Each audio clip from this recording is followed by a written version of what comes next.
friend and she's got that 80s style. She's got a groove that's so rad, she'll make you wanna dance. Shelly's the queen of the Jersey Shore, you get the chance. Hey Shelly, Shelly dancing in the moonlight. Hey Shelly, Shelly, shining oh so bright, so bright. We're gonna party till the morning light. Oh, Shelly, Shelly, Jersey girl, delight. Got the Shelly in the house tonight, giving it up, feeling so right. New Jersey girl, she's got that style, that style. Now scream queen with a million smiles, catching all the love from around the world. Whoa. Hey Shelly, won't you shine your light, shine your light in the darkest times? You make it bright, bright. Life's dreams, we're all by your side, by your side. Keep on doing what you do, girl. You're one of a kind, one of a kind. Shelly, Shelly, you're our last street star, star. Keep rocking your show, no matter where you are. Hey, Shelly from the block. Jersey girl with a mouth that won't stop, no, no. Sassy and I'm not afraid to show it. Gonna spill the tea, you better be ready for it. I speak my mind, no filter inside. Shelly's in the house, talking trash and truth, trash and truth. No sugar-coated blues. Jersey girl with something to say. Shelly's in the house, time to break the rules. From Coast to the city, I'm the queen of cool. You can handle the heat, then take a hike. Shelly's in the house, drop the mic.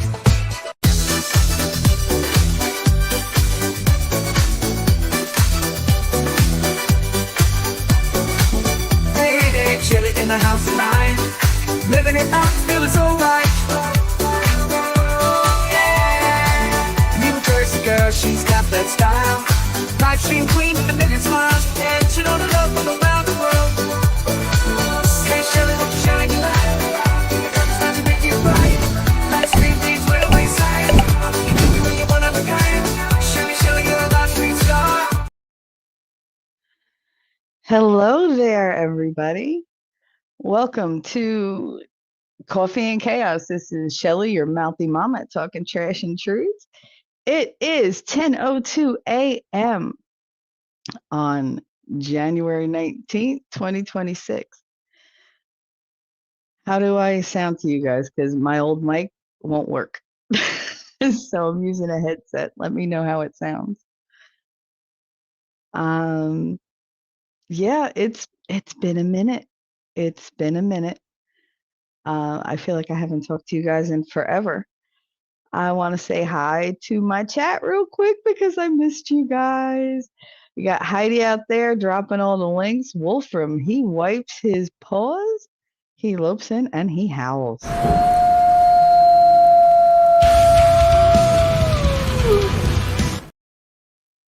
See, I do remember how to do some things. Everything else is kind of up in the air. It's like muscle memory, like learning how to drive. It comes back. I wish they'd stop changing things, but whatever. Yeah, YouTube Studio's giving me a problem. So fuck YouTube. Look, I didn't even last 4 minutes. Look, it's terrible. Anyway, whatever. I don't change for much. Snipperooni's here. He said, pulling for you. Thank you very much. We got Sig Beats MM. There we go. How you doing, Sig? It took me a second to realize that was you. And then we got Vice Baby. He's here. How you doing, honey? Hope everything is doing well with you. Sunny Side Up. Good morning. Just stumbled on your channel. New subscriber. Oh, that's awesome. Welcome, welcome. It's my first show back. So it's been a while. I'm glad you're happy to hear my voice. At least somebody is. All right. So here's the thing. Welcome to Coffee and Chaos. If you're a first time person here, we talk about all sorts of stuff. Usually my issues that other people can learn from because I fuck up a lot. Um, so as long as I can right the ship again after it tries to capsize, we're good. So here's the thing. You guys know I was having a hard time, and those who don't know will know. I was having a very hard time living in my mom's house. Her dynamic with her husband doesn't work for me. And without getting too into the weeds right away of what went on, it was very abusive toward my son, my autistic son who has ADHD, who just turned 19 in November. Nothing he did was good enough. They made sure to exclude my kid, make sure to exclude me. I didn't leave the house for like 7 months because they wouldn't take me anywhere, and you needed a car. So yeah, things were a little horrible, and I was really worried for my son's mental health, for him growing up, like becoming a man, because he has to. This is the time. And it got to the point where every single thing that either one of us did was criticized or monitored or whatever. And it was worse than being in a prison because you cared what your jailers thought of you and how they felt toward you. So, Lady Awesome is here. How you doing, honey? I see you. I see you. I hope you're well. I got your text this morning. Thank you very much. I got all your texts and all your DMs, and y'all got me through like one of the hardest times in my life. I think living with them was actually harder than coming back from dying, like from almost dying. Hey, Captain Kearns, what's up? How you doing? I hope everything's good. Thank you for the hug, Sig. I appreciate that. The thing is, it finally got to the point where my mother's husband was like, get out, get your son out, send him to a shelter. He wants me to send my kid who has no drug problems, no alcohol problems, no lady problems, no freaking problems, except that he isolates himself when he feels unwanted, which is exactly what he was doing. He wanted me to send him to a shelter. I'm like, you know what? Go fuck yourself. So I just said, well, I'm not going to do that. He said, well, then you can get out too. I said, okay. Now, see, that's why when people say, oh, Shelly's reactions are like off the chart, they're full of shit because that's my usual reaction. Like, I was just like, okay. And I walked away, and within 3 days, hey, Bobby, within 3 days, I had an apartment lined up. Within 5 weeks, I was out, and so was my son. And we are in a brand new place, just me and him, because Katie's quite happy where she is. What did Bobby say? He said the first thing I hear is go fuck yourself. I mean, but I'm me. I'm never going to be anybody but me.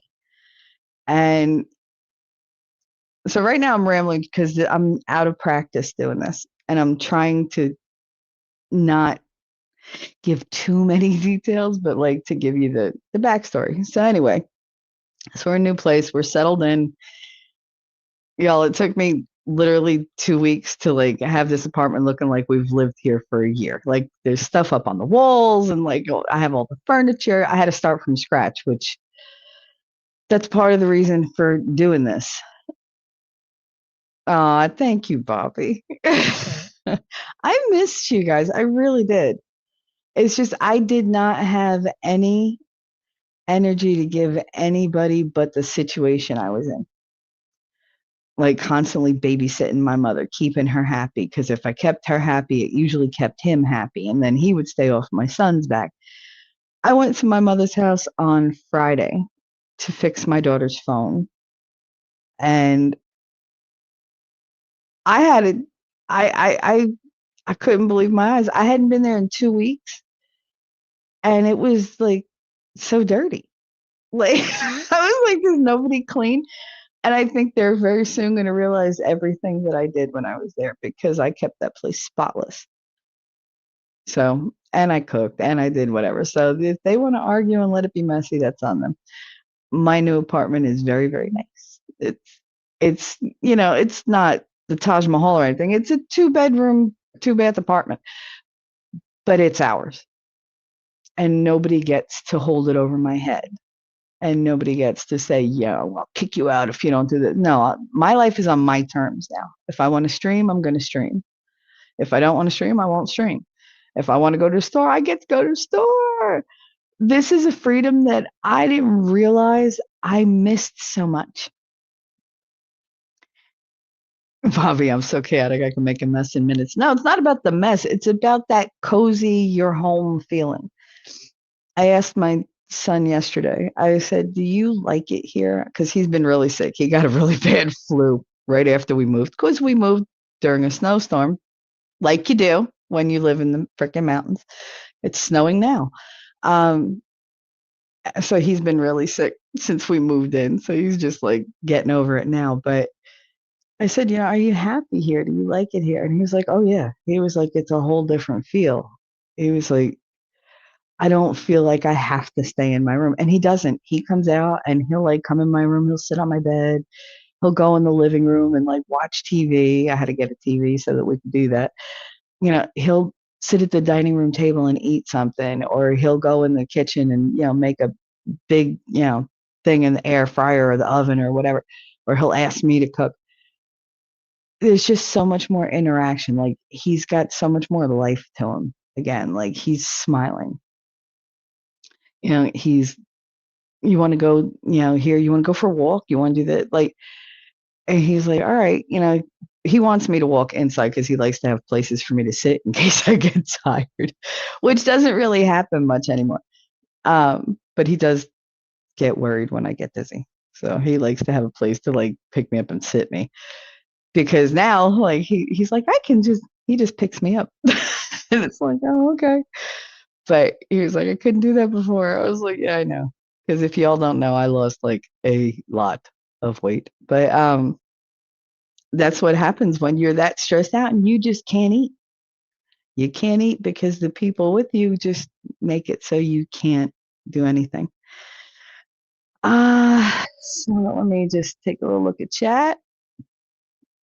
Thank you guys. We got so many congratulations, and it feels really, really good to have been able to do this, not just for him, but for me, because I was dreading every day.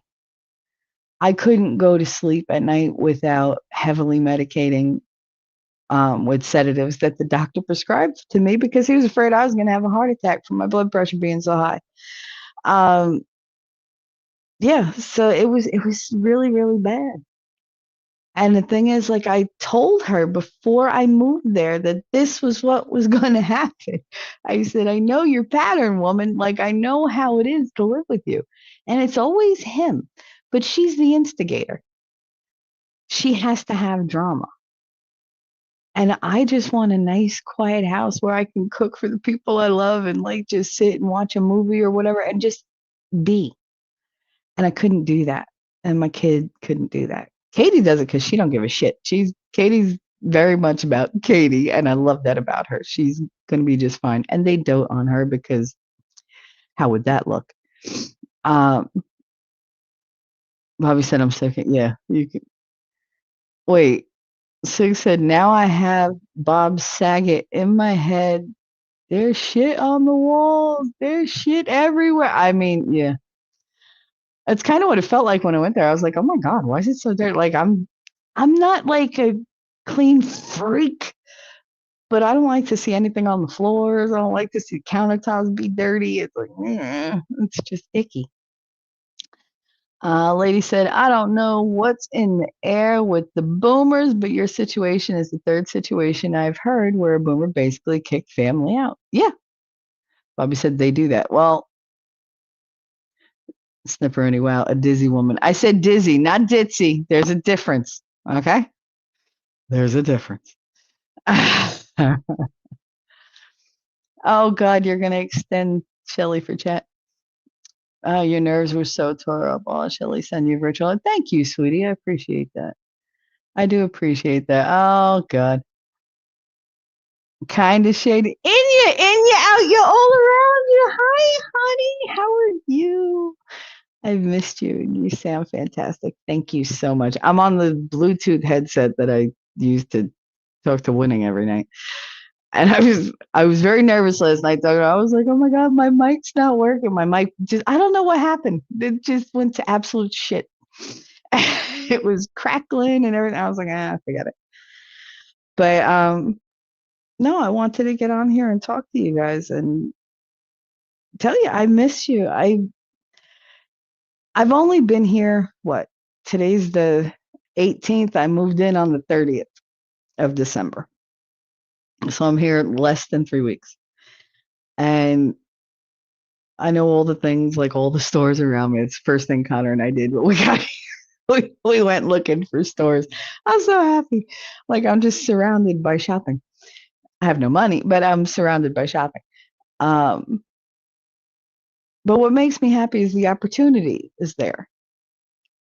I'm not stuck up in a mountain range where I can't see anything. I can't go anywhere. I have to freaking drive up a gigantic mountain just to get over the mountain to get to a city. The fuck out of here. Um, and you said I'm at 1.5 speed and still a few minutes behind. I'm so happy that you sound so happy. Well, at 1.5 speeds, I must sound fucking delirious. Um, and relieved. Here's to a new great year. I have 3 grandbabies. Oh, said you pigs. Congratulations on your new grandbabies. Meadow is here. Oh, that's awesome. Oh, I'm so happy for you, Inya. And yeah, congratulations on your growing family. You deserve to be surrounded by happy fat babies. Like that's because that's what life is all about. Um, oh, that made me happy. Vicey said, mics are like cats. Need a few days to get used to a new environment. These cats got used to their environment real quick. They're like, oh, this is mine. Okay, plop. Like they just own everything. Um, I like the handle kind of shitty. Oh yeah, she's had that one before, but yeah, I like that one. She's and you said Meta was 9 pounds. Her small 9 pounds is the smallest baby. God damn. She's tiny and short like her Mima. She really looks like my side of the family. She has blonde highlights. Oh, God, 9 was the smallest. I think my cooch would have broken. As it is, they did a C-section for Connor, and he was only 8.5 pounds. Katie was 7.5. It took me forever to get her out, but they were afraid that Connor was like a 12, 13 pound baby, and I was like, yeah, no, that's not passing through me. I can carry it, but getting it out, you better get your scalpel ready because, yeah, I knew he wasn't coming out the regular way. I should have known from then he'd be my difficult child. Head full of hair? Oh, she had heartburn, didn't she? That I don't care who says, oh, that's not, proven it's an old wives' tale. Yeah, but it rings true. There's a reason that people repeat things that much because they're usually, accurate. We always used to say if you have heartburn, your baby's going to come out with a head full of hair. I had heartburn for both my children, and they were born with full heads of hair. I mean, Connor's came out like freaking standing up. Uh, my little cat was like that, came in here, found a spot in the bed, now it's hers. Oh, yeah. The 2 cats. And now my mother actually took in the cat that I became friends with outside. Once we were gone, they took the cat in. And where'd they put the kitty litter pan? In the fucking living room. Where'd they make me put it for my cats? In my bedroom. I'm talking about just the little things that would build up. Like I had to live with the cat litter pan in my bedroom. Like my breathing wasn't bad enough. By the way, I haven't had a cigarette since June. June. Still vape, but I haven't had a cigarette since June. I haven't had any bud in like almost a month. Um, yeah, rounds up new babies and stands guard over. Oh, Wolfie, you're so sweet. Didn't hide anywhere, none of that. No, my cats, as soon as I let them out of the carrier, they were like, What is this? Like, they had to smell everything. And they just rub it on like every wall or whatever. And then they were like, Okay, where are you putting the treats? Where's the food? Where's the litter? Where's the treats? That's all they gave a shit about. She's a pry bar. She had to have C-sections. Her 10 and 11 pound ones made sure that, yeah, see, that's what I'm saying.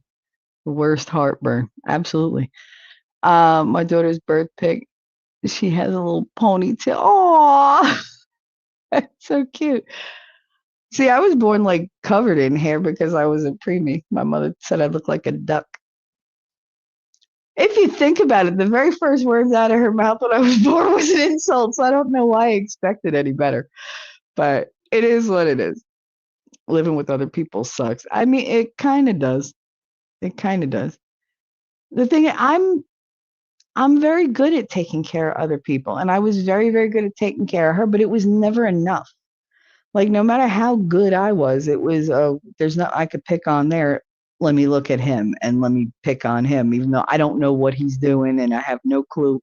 Like they think autism is a made up thing that it doesn't affect anybody.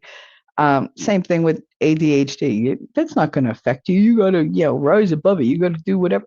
Okay, but he's 19 and never been out of the house, and he's been taking care of me for the past 3 to 4 years.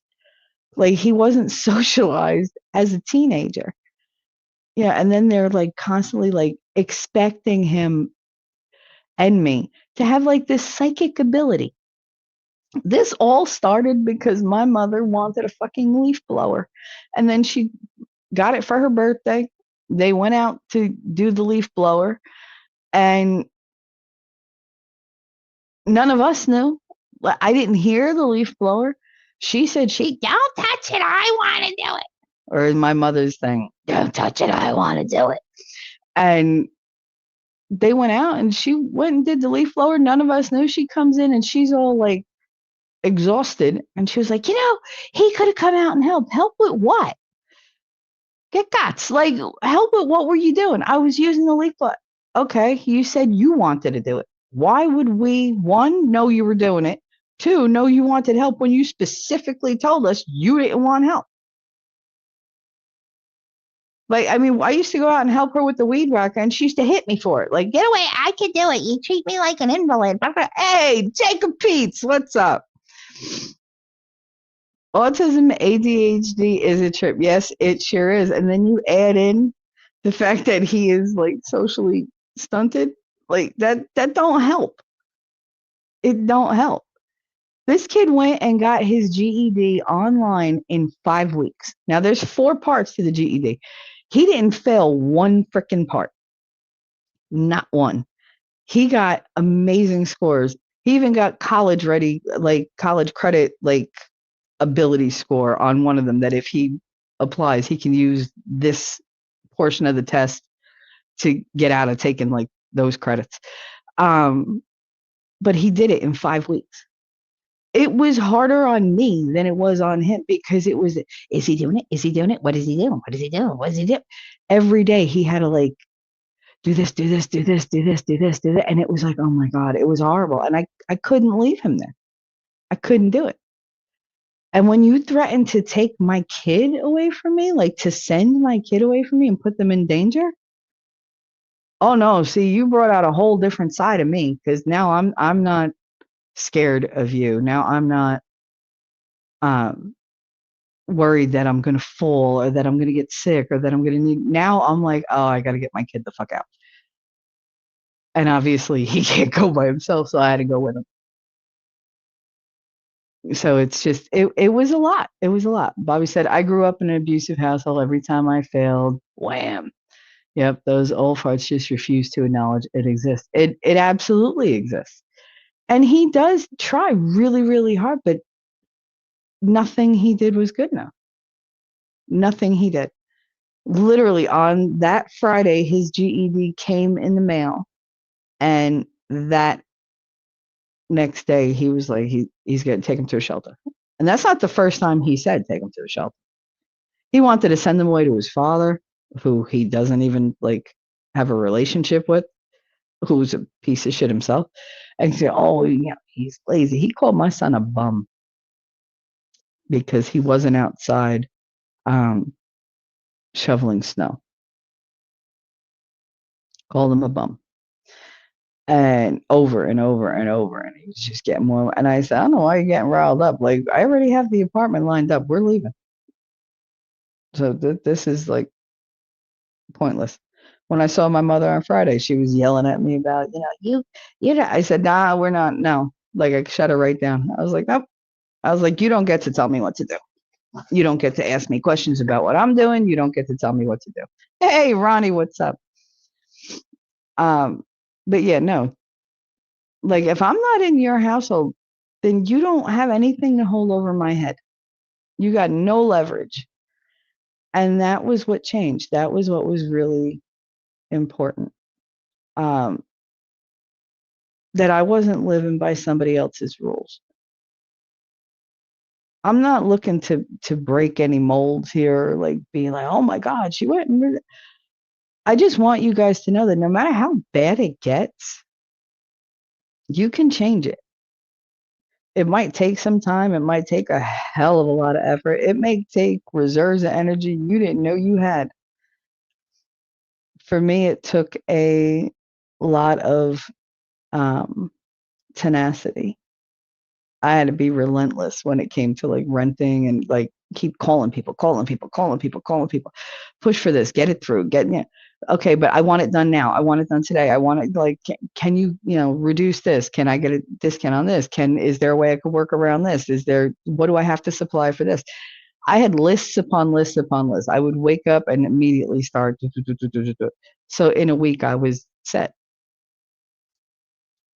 And, like, not to talk about him too much, but like, Winning had to hear all that. And it's going to be fine. It's going to be fine. Like, that was the one thing you're going to be fine. Like, stop. Because he's getting like aggravated that I'm still like, in that nervous space.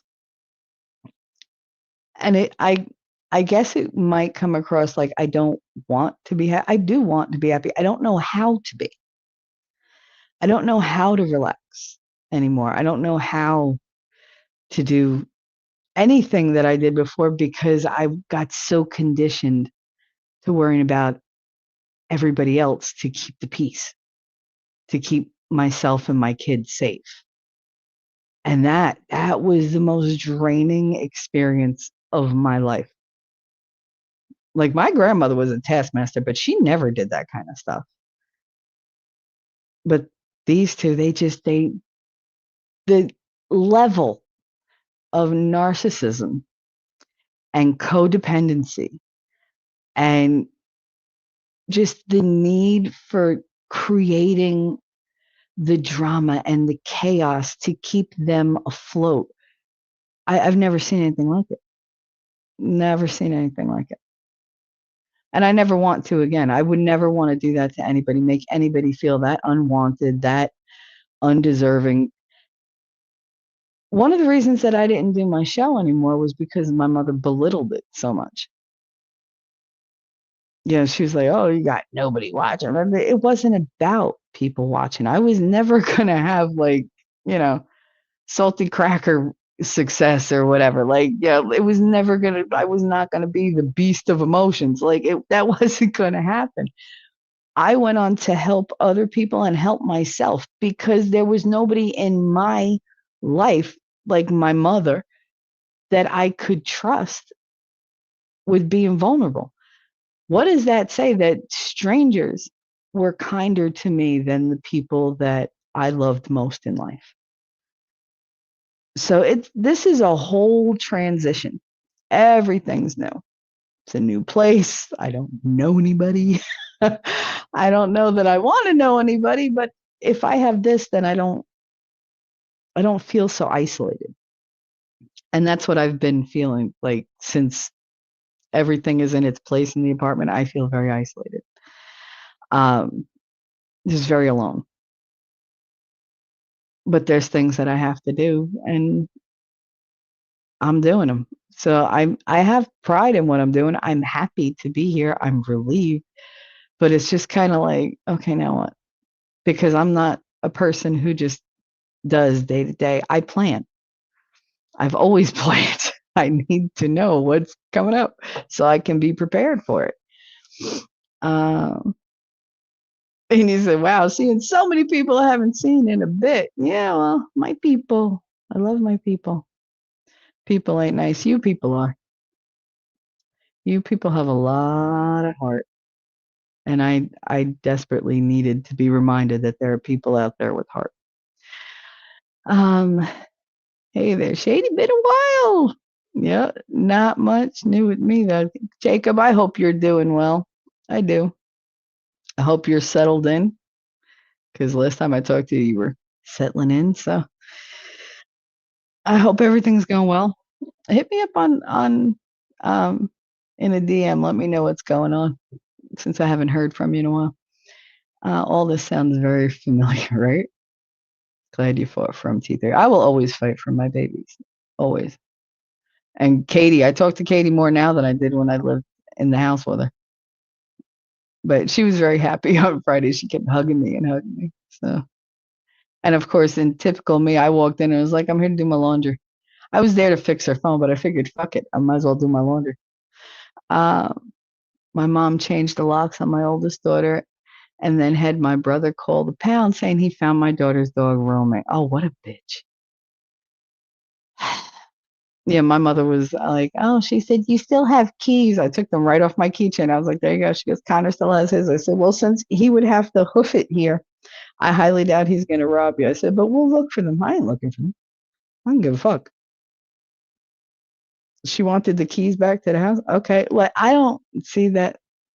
It's that, oh my God, you're going to rob me or you're going to break in or whatever. That weird exclusionist push me away mentality. It just drives me insane. Lady said my mom didn't want the dog when my dad loved the dog. Now my mom is alone in over 3,000 square foot house. Yeah. And may she feel every square inch of it. Not just every square foot, every square inch. May she feel the loneliness because that's not right. What the fuck is wrong with people? I don't get it.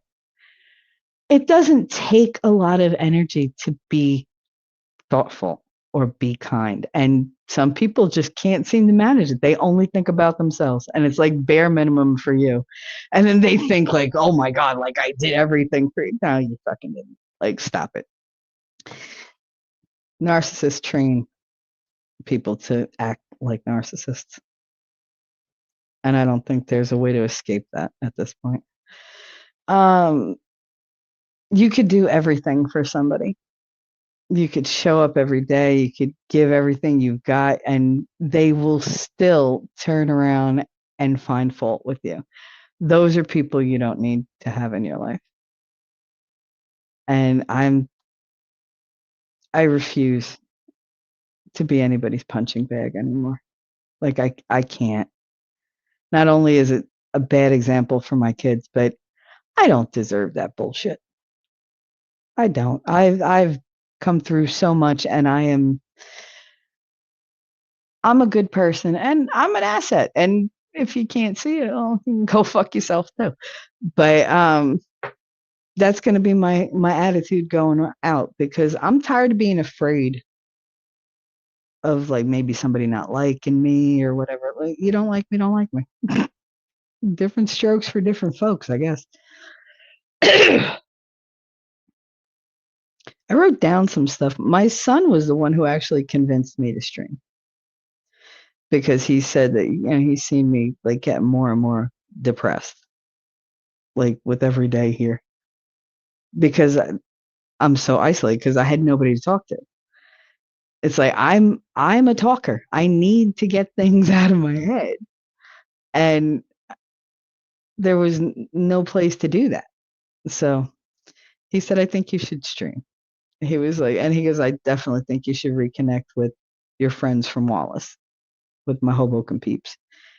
And dude, as soon as he said that, like V texted me, my friend Veronica, she texted me, and then I talked to Zuma, and then I talked to Christine, and it was like, oh my God, like everybody's just coming out of the woodwork. But I didn't reach out to V. She reached out to me. I reached out to Zuma and Christine though.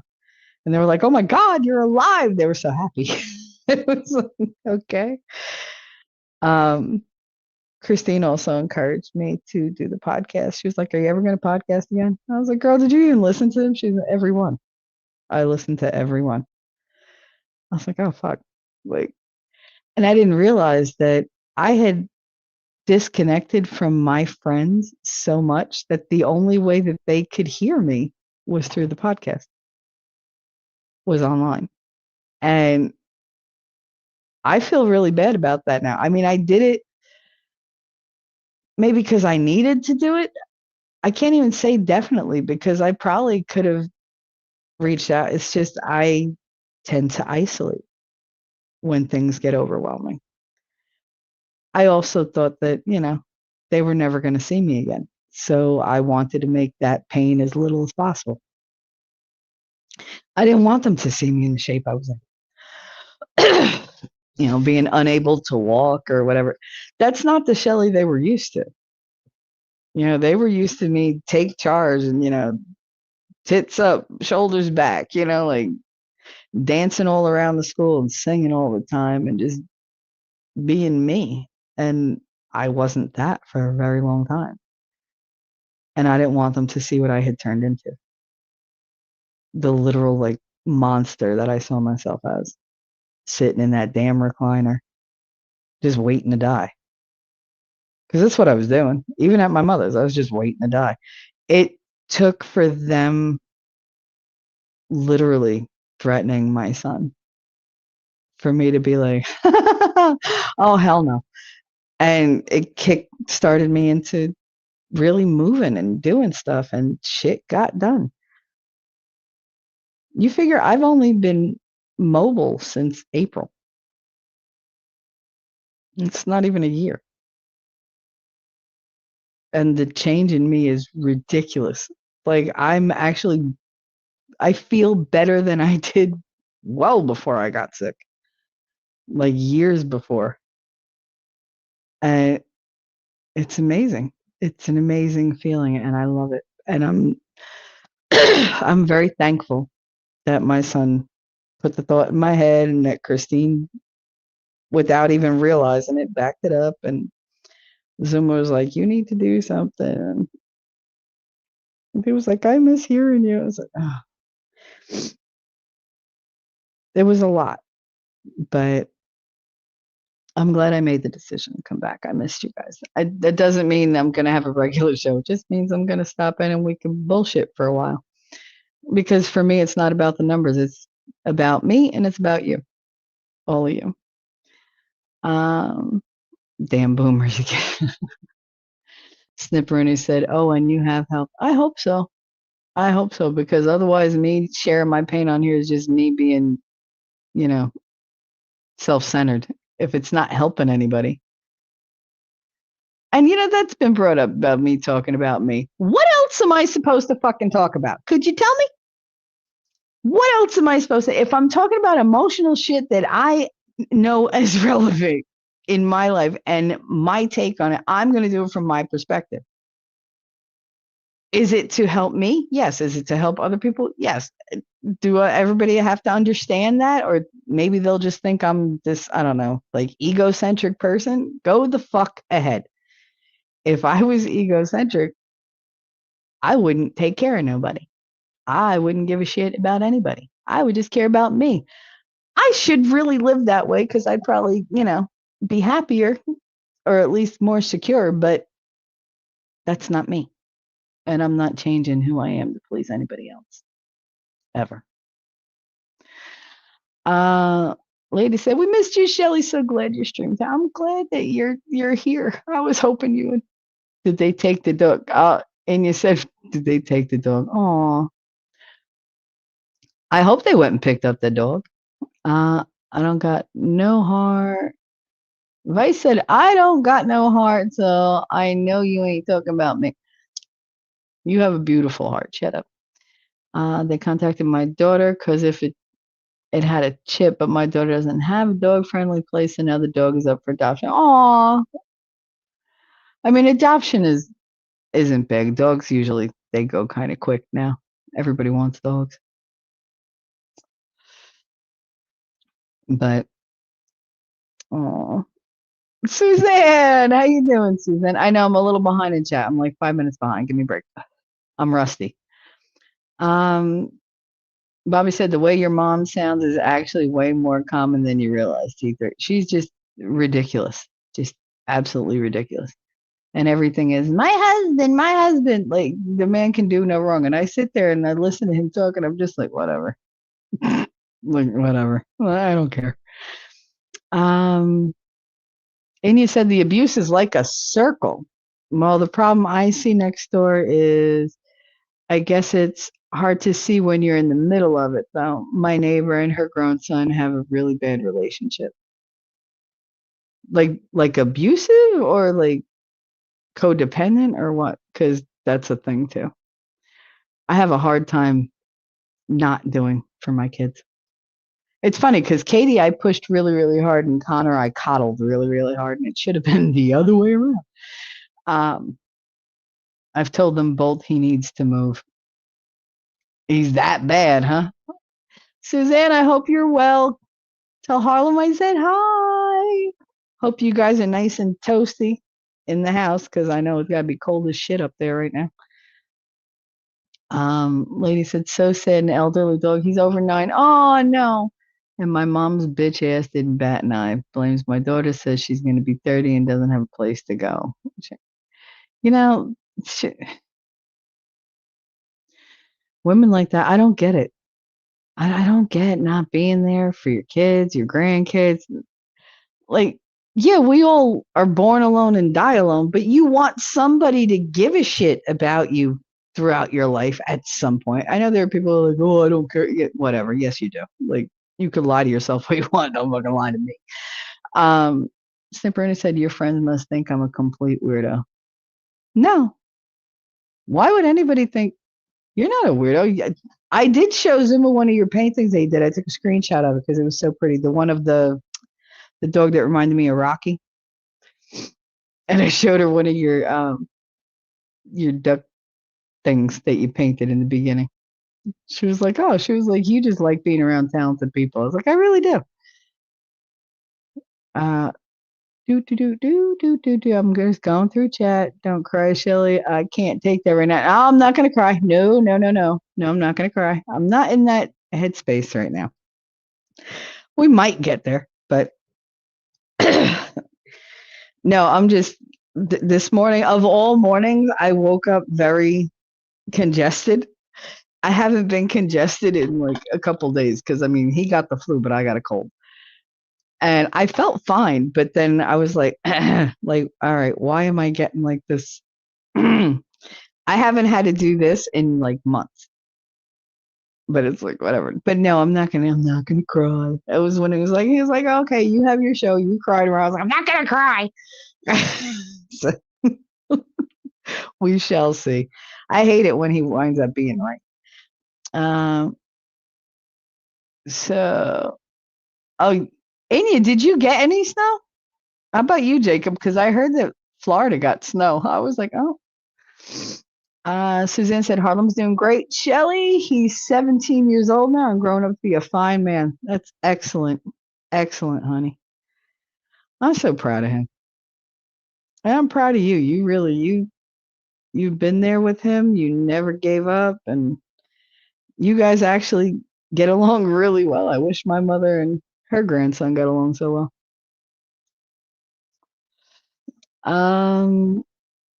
And you said I was told it was pretty as it fell, but there was a bit of a dusting in shady areas in the trampoline when I woke up. Oh, so you did get a little snow. Cold as hell. I'm over. Not this far south. Cold as shit though. Yeah. All right.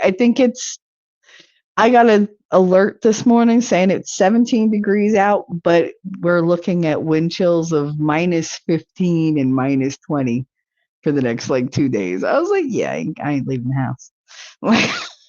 No, not me. Snipperina said, how is Winnie doing? He's good. He's real good.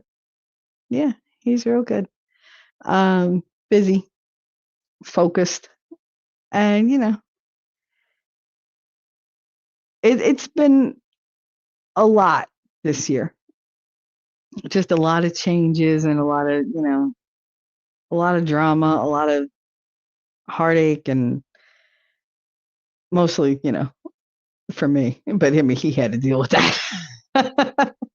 So, but no, he's really good. He is really good. He's winning. Part of my reason for streaming, besides Connor, was winning. Sent me a He sent me a book to read because I was having a hard time, getting used to not having somebody breathing down my neck and criticize me every 2 seconds. And he sent me a book by Scott Adams. Um, and I only read a couple pages so far, and I was like, you know what? Like he makes a lot of sense. Hey, Lefty, how's the eggplant doing? How you doing? Um, a lot of what I read made sense, and he was like, well, what are you afraid of? Like in the book, he's like, just do it. Like just, and I listened to a couple videos as well. So I mean, but he started me down this path. And so all these things that I'm hearing from this guy was like, well, what's holding you back? Like, you're afraid of rejection. Why? Like, and the thing is, these are all things that I knew. Like, I used to say it myself. I was like, okay, you don't want to do it. Why? Are you going to die? I tried it, but you did it. Yeah.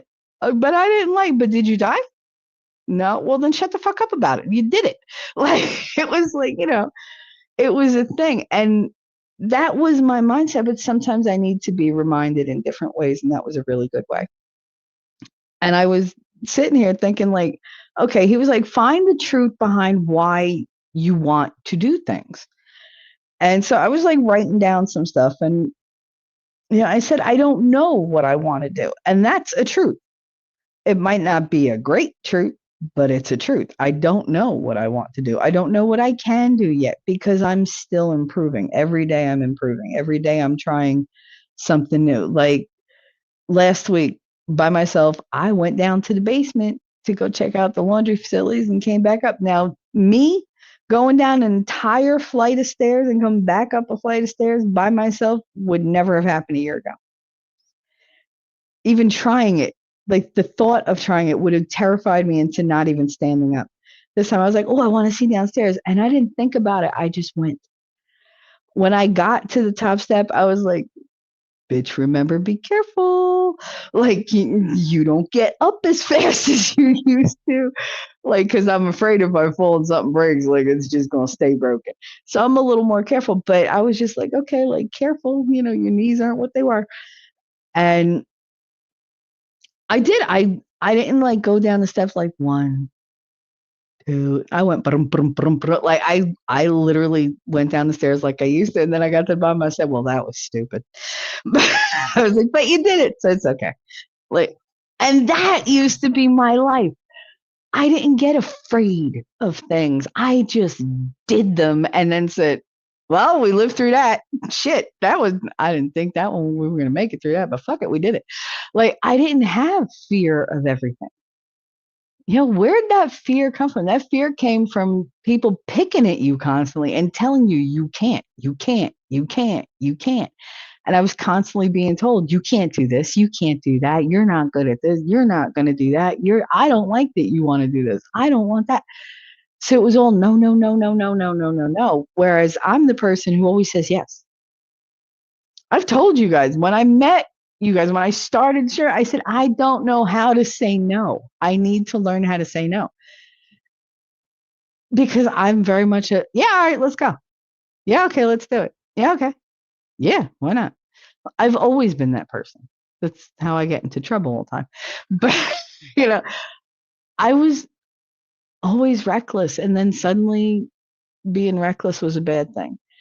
Okay, well, maybe I can be less reckless. But because I'm an extreme person, I went from being completely reckless to being housebound and afraid to even open my front door for somebody that I already knew.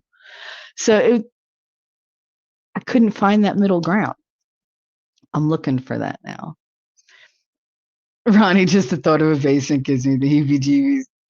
I mean, especially this because it's dark down there, and they have all like these storage rooms that are just like like wooden beams and chicken wire. Like, because it's just for the people who live in my apartment building and there's not that many. So it's like, yeah, that's your little storage area. And it's very dark down there. And I was just like, I looked down, I was like, hello, because I'd never been down there. And I was like, fuck it. It very much felt like I was descending into like Freddy Krueger's boil room. Like, that's what it felt like. But it's not bright and finished or whatever down there, but it's functional and it's clean, and that's good enough for me. The other thing is they covered the windows that look out like ground floorish. That you can usually see. They covered all those, so it's only unnatural light down there. Sounds like me. I've never seen my basement. Oh my goodness, really? I didn't get to see my basement in my mother's house until I was leaving because I had to go through the stuff with Connor, and he made sure that like there was a ramp so steep I couldn't get down. Well, fuck it. I was like, Connor, hold my hand. I went whoop, right down the ramp. I don't give a fuck. But it is what it is. If that was an entire floor that could have been like made into whatever, but it's all dusty and smells like chicken down there. So whatever. Yeah. So, I think I missed some chats. Wait. My mom has a 4-bedroom home and 3 grown grandchildren. She could have move in and help her, but no, just complaints. Of course. If they don't have something to complain about, they're not happy. I think that's what somebody was afraid of with me, that all I'd have is complaints.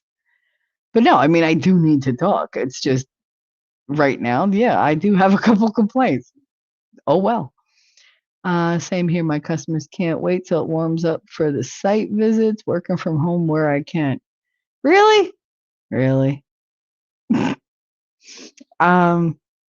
Lady said, I say grown, I mean in their 20s. I mean, that's kind of grown. It's not the grown that we were in our 20s, but they're not adolescent anymore. They're more like old teenagers. Lefty Low, yes, check out his game channel. There you go. It's 41, but once you've been here 10 years, that's really 40. You think 41 is called shit? When I first moved here, I might have worn long sleeves today. I mean, I probably would have just went out in a t-shirt, and pants. Well, maybe not pants. R.I.P. Scott Adams. Yes. Yes. His videos really are very helpful. The way he presents it. At first, it really rubbed me the wrong way because I don't like that much chaos in what I'm listening to. And then it started like, I started watching them, listening to them with Winning, and I don't know if it was the way he played them, the ones that he played, but I found a rhythm to them. And once my brain locked on to the rhythm of what he was doing, it really locked into what he was saying, and that became my, mnemonic device. But I tend to learn better when I'm listening to something and watching it, or if I'm listening to something that has a steady cadence to it. Like the up and down and like shrill and then low, that you lose me real quick. But for some reason like this, it helped me. It really did. It really got my brain to go, oh, I'm paying attention. Snipper, and he said, it can feel like you're going to, though. It can be hard to go through that. I mean, yeah, all of that.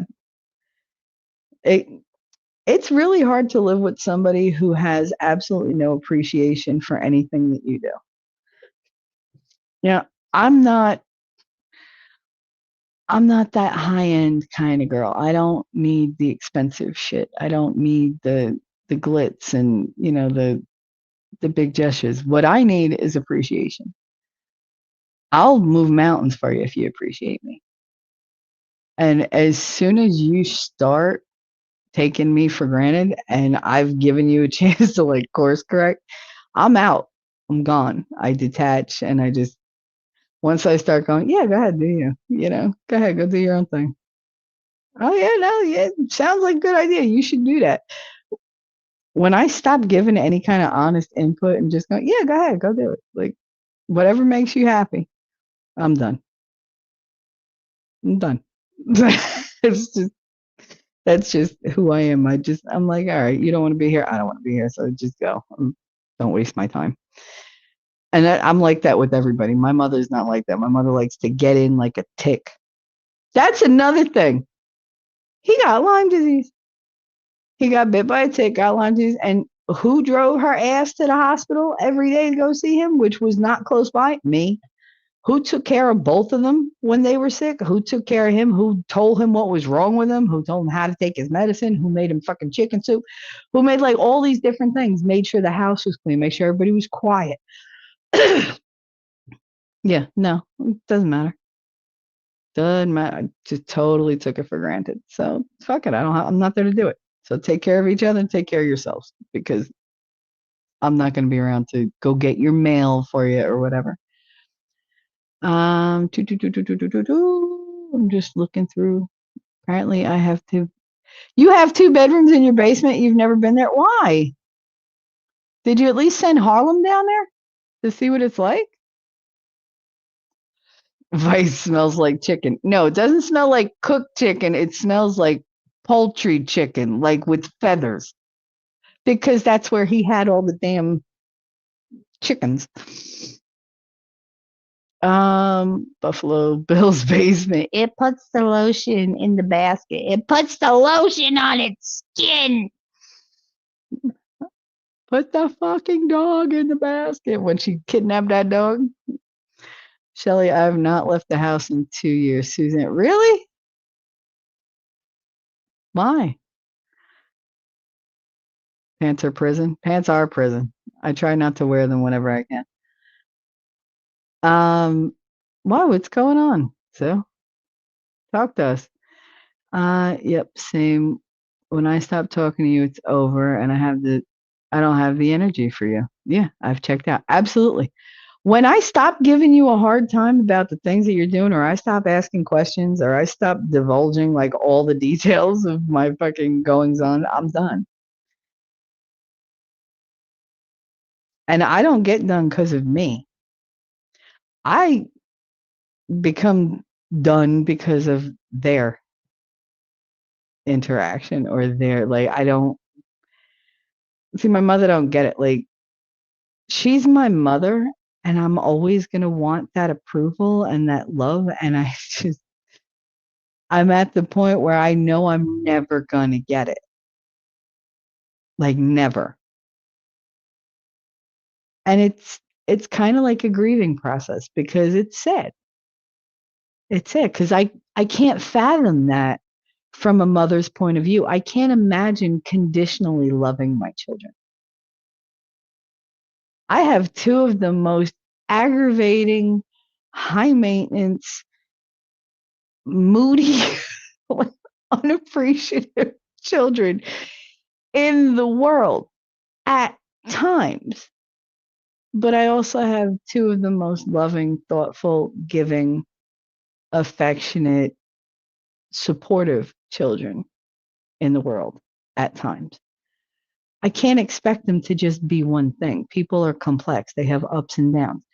That's why I try to like when people are going through something, I try to give a little grace and go, okay, you're pissing me off, but let's hope you don't piss me off to the point where I'm just like, I can't go back. It's like, okay. And unfortunately it happens a lot. Thankfully my friends didn't feel that way about me because I was like, when I told Connor, I was like, I haven't talked to them in so long. He was like, you did that. You did that. You pushed everybody away. He was like, and I get it. He said, I get you didn't want them to come to the house. I get you didn't want them to visit because I wasn't me anymore. So he said, I get that. He was like, but you did that. He was like, you pushed them away. I was like, what if they don't want to talk to me? He was like, oh, please. He was like, who are we talking about? Because V had already texted me. So he was like, obviously she's going to talk to you. He was like, who are you worried about? I was like, well, there's Zuma and there's Christine. And he goes, yeah. He was like, how long you been friends with both of them? I was like, I mean, I've been friends with Christine since I'm 18 years old. For a long fucking time. Long time. And I've been friends with Zuma. I mean, I knew her in high school, but like she'll be the first one to tell you, Shelly didn't like me. I didn't. She was a cheerleader. She was very like, nose in the air, like no, but I just didn't mess with people outside my class really, like because I was an honor student. So I hung out with the geeks. And Zuma was not a geek. Zuma was a cheerleader and she was, she wasn't a strutter. She was a cheerleader. But yeah, I've been friends with her for shit, what? Connor's 19, so I don't know. I first met her when I was pregnant with Connor because she was an aide that helped take care of Katie and Wallace. And she wasn't even Katie's aide, but Katie's aide sucked and wouldn't like push her anywhere. So Zuma used to, I'll do it, Angie. And she'd push Angie over and she'd take Katie wherever Katie needed to go. She was really good about that. She always was. So, I mean, I knew her from high school and I knew what kind of person she was. So knowing that she was like batting for Katie all the time in school made me happy because I knew that, Zuma's relentless. She's like a dog with a bone. She ain't, you ain't getting past her, especially when it comes to the kids. But yeah, so they were just both so happy to hear from me and they responded immediately. I was like, oh, I was like, they're still my friends. And it's weird that I even thought that they might not be. Because that wasn't something that they earned. That wasn't a doubt that they earned. They've always been there for me. But it was my mother, her conditioned affection that changed my mind to think, okay, they're not going to just unconditionally be there for you. They're not going to forgive you because, what's so great about you? But they did. And it wasn't even a forgiveness thing. They weren't even mad. They were just like, oh, they were just thankful that I was there. Not everything you do has to have like an anger response from somebody else. There are people who just accept things as they are. And that was one of the basic truths that I had to get to. Like some of the basic truths that I got to, like, I stream for me. Ultimately, that's what I stream for me because it works for me. It works for me to talk. It works for me to have somebody there to bounce stuff off of. It works for me to have like a multi-layer conversation with somebody. I do it for my growth, for my sanity. I enjoy that others benefit from it. I want them to go on the journeys through life with me. This way they're learning from my mistakes and don't have to do it themselves. Or maybe they get a little courage to do something that they didn't, have before. It's not that they didn't have the courage. I don't believe that somebody just gets courage from somebody else. I think you need that little push because you have the courage, but you're afraid to use it or waste it because what if? You need somebody to go, you know what? The what if doesn't matter because what if is going to come no matter what. Like this situation is going to end in some way at some point. The only difference is, do you want to have a hand in it or you just want to let it happen on its own and, not care what direction it goes? But that led me to realizing that even though I'm participating in my life, I have control over nothing except me. And even that's a little dicey sometimes. But like nothing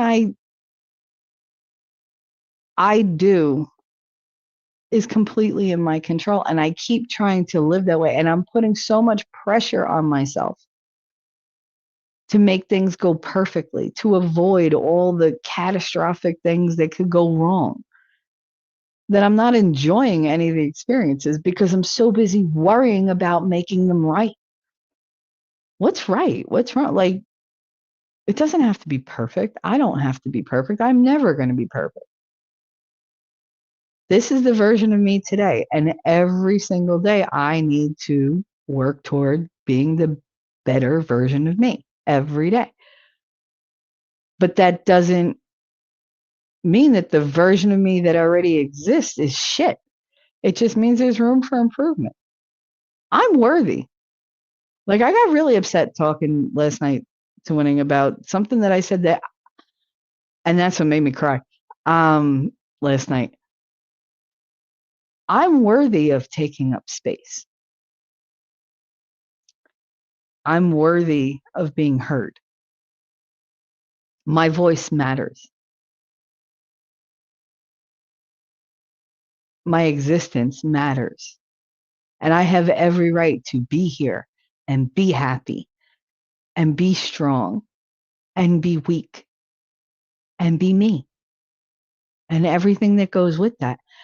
And for a long time, I didn't feel like I deserved that,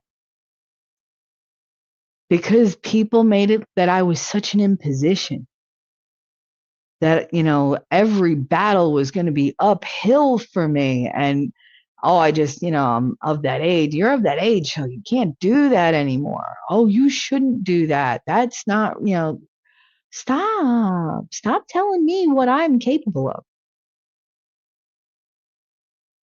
Stop telling me what to do. They couldn't. And it got in my head, and I started listening and thinking, I can't do this. When I can. I went out and proved I can. Nothing goes according to our plans, really, if you think about it. Unless they align with what a higher power, I think, wants for you. Be it God, the universe, any higher power that you ascribe to. And I don't think failing is something to be afraid of anymore, because I don't think it's really failing. I think it's like a redirection.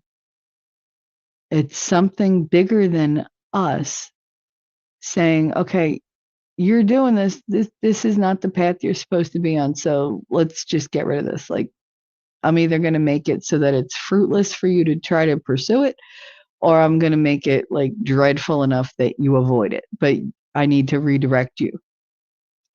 And I don't think that failing is a personal thing. I think it's a combination of everything. It's the way destiny, not, blue-haired weirdo destiny, but the way fate pushes you to be.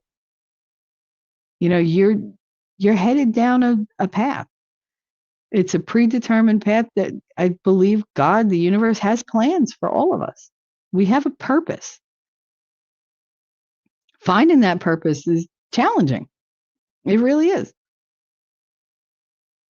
A couple of things that I got out of just what little I read in the book and the videos that I listened to was, we need to accept change. It's going to happen whether you accept it or not. So you might as well go with it. Stop, fighting against the power.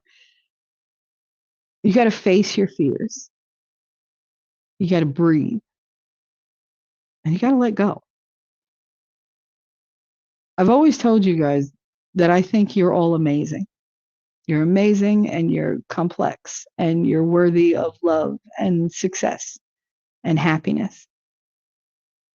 I think you have to let it happen. You have to face the possibility of what we deem as failure. It hurts. Yeah, I know. But think about other things that, look bad, like fire. Fire hurts. You can burn yourself with fire, but it's also useful. You can use fire to get rid of old things and give life anew. I mean, that's what they used to do in the fields, right? They used to set fire to all the old stuff and burn it out, turn the soil, let it sit for, a year or two, and then it was plentiful again. It was really good again. It was more fertile than it was before. And sometimes we have to do that with ourselves. You got to get rid of all the old shit. You got to just burn it away till it's nothing but a memory. And then you take that new blank space that you have where you used to store all your old shit and you build new. You build better. More mindful of it, more thoughtful.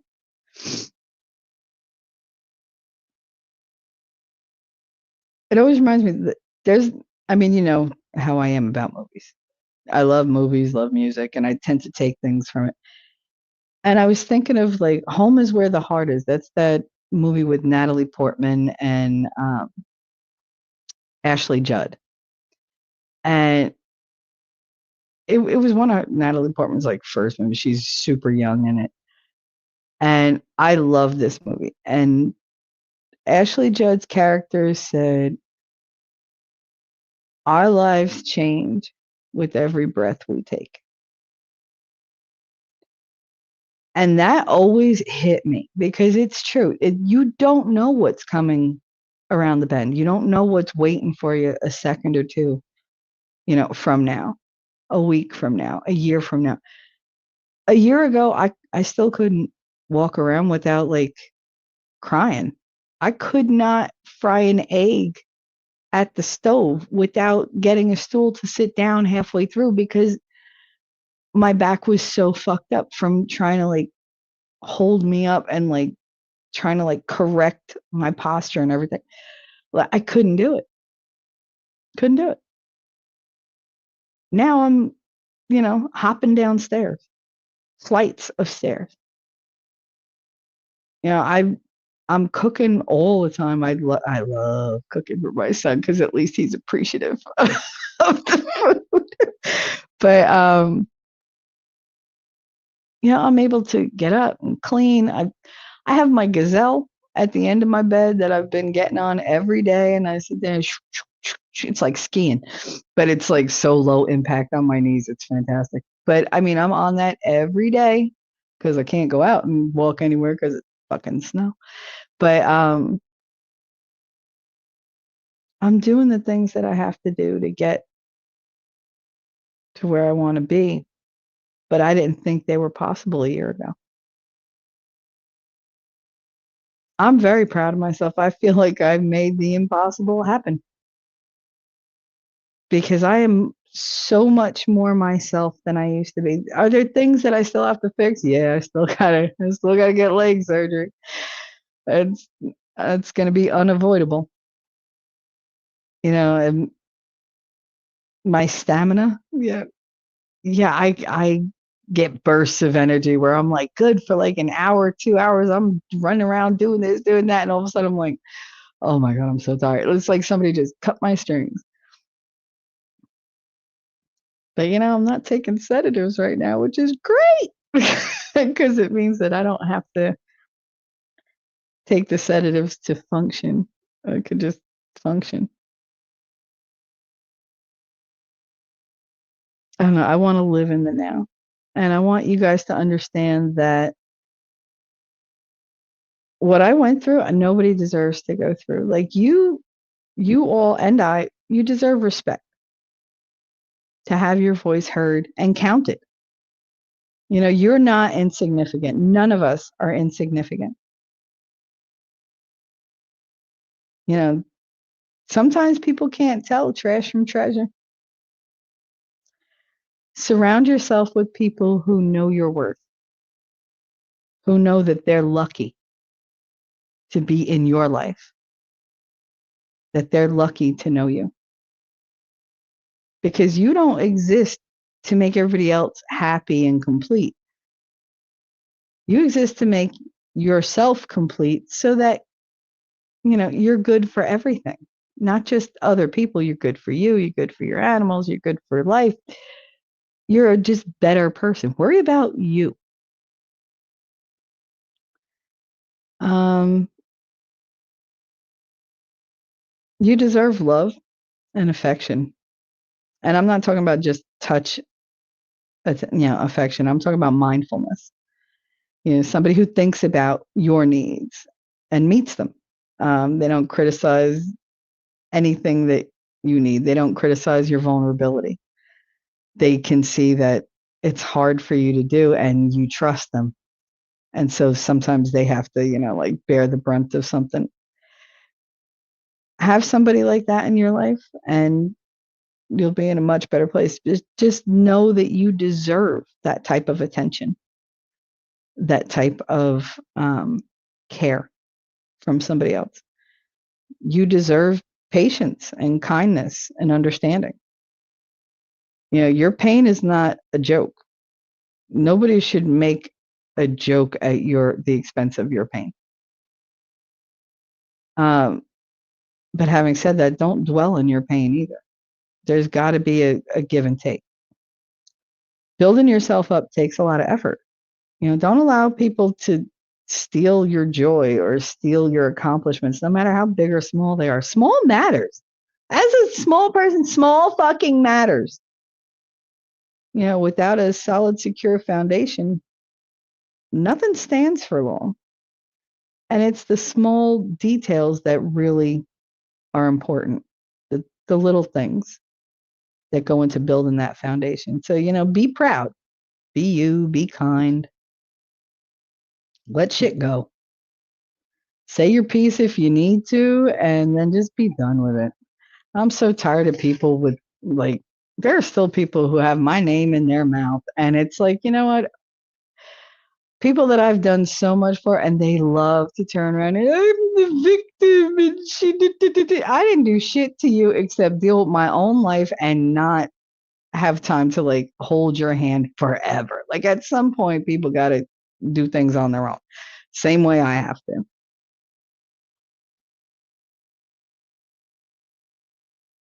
I was thinking about everything, and I kept thinking change is great. Change is good.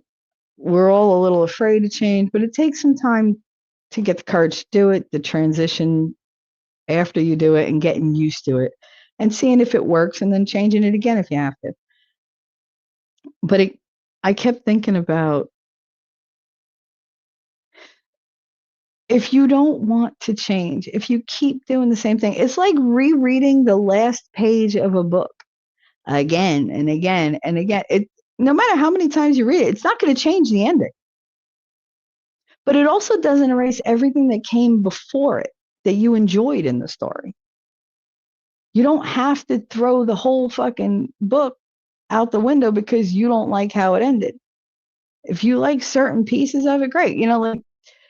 Each page was important and led to that ending, but the journey is finding out what happens along that road and you thinking about what you would do different. If you look back at the road you travel and you figure out what you do different for a better future, that's really good.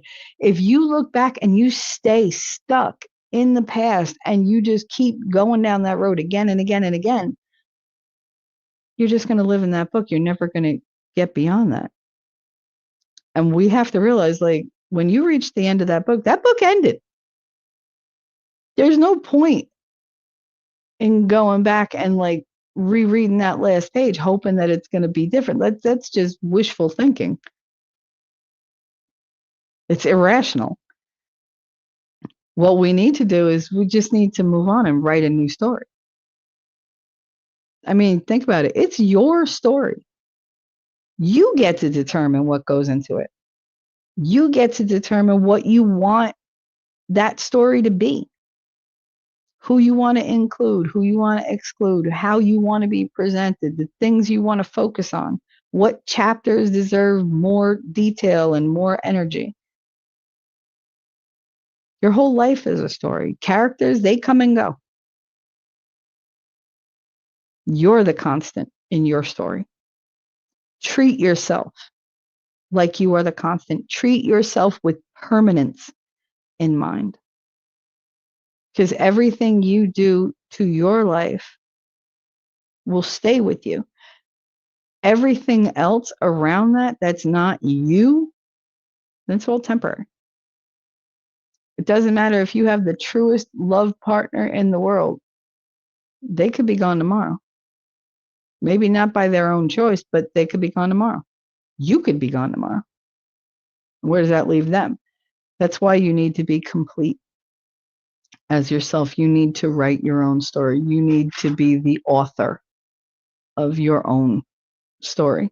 And don't let anybody else tell you what deserves to be in there, what's right or what's wrong. You do what gives you joy, what builds you up, and what makes you better, not just for you, but for others. Don't be selfish. So I know I'm behind in chat, whatever. All right. So, yep. Same when I stopped talking to you. Yeah. So I read that. Okay. Bobby said, I wear pants. I just lose them sometimes. Yeah, I lose them on purpose because I'm scatterbrained. I threw them somewhere. Yeah. See, I'm very organized. It's terrible. Like, I literally have the first thing I did when I moved out was I bought a bunch of bins, a bunch of hooks, and like everything had its place. Like, everything has its place. My son laughs because he's like, you really like, you love to decorate things. Like, and he calls it decorating. I call it just creating my house. Like, I need this table over here, and I need this lamp over here, and I need this case, this bookcase over here. And I had fun doing that. So of course I did it quickly because that's how I do everything. Yeah, he's been down there. Smells like that's funny. Suzanne said, yeah, Harlem's been down the basement. And then Bobby said, smells like corn chips. And I read them one right after another. That's hilarious.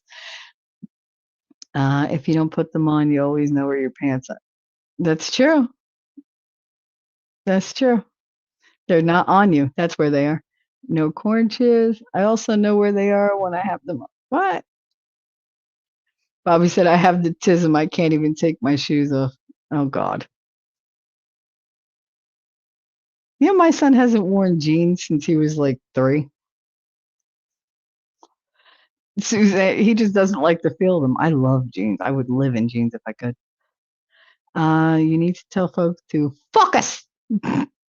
Fuck off, cause you stupid. I like that, Suzanne. I like that. You're being a bit challenging. I love being a bit challenging.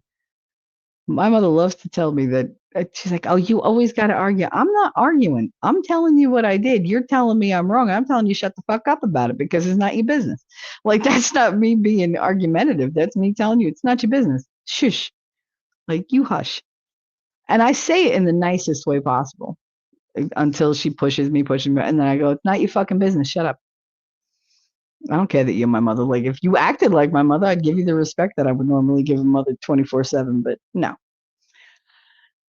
Sue said, I haven't left the house due to illness, but have huge plans to get out this spring and work in my yard. Well, in the wintertime, I could see that, honey. But I'm hoping that your pain is down quite a bit and that you're able to get out. I hope you're seeing a doctor, woman. I know you. Les said it works for me too. You streaming, that is. Oh, thank you. Suzanne said, right now, Shelly, I'm working on getting out of bed every day and doing household chores. And you take it slow, girl. Don't push yourself because unfortunately, like, sometimes I would push too hard and I would re-injure myself.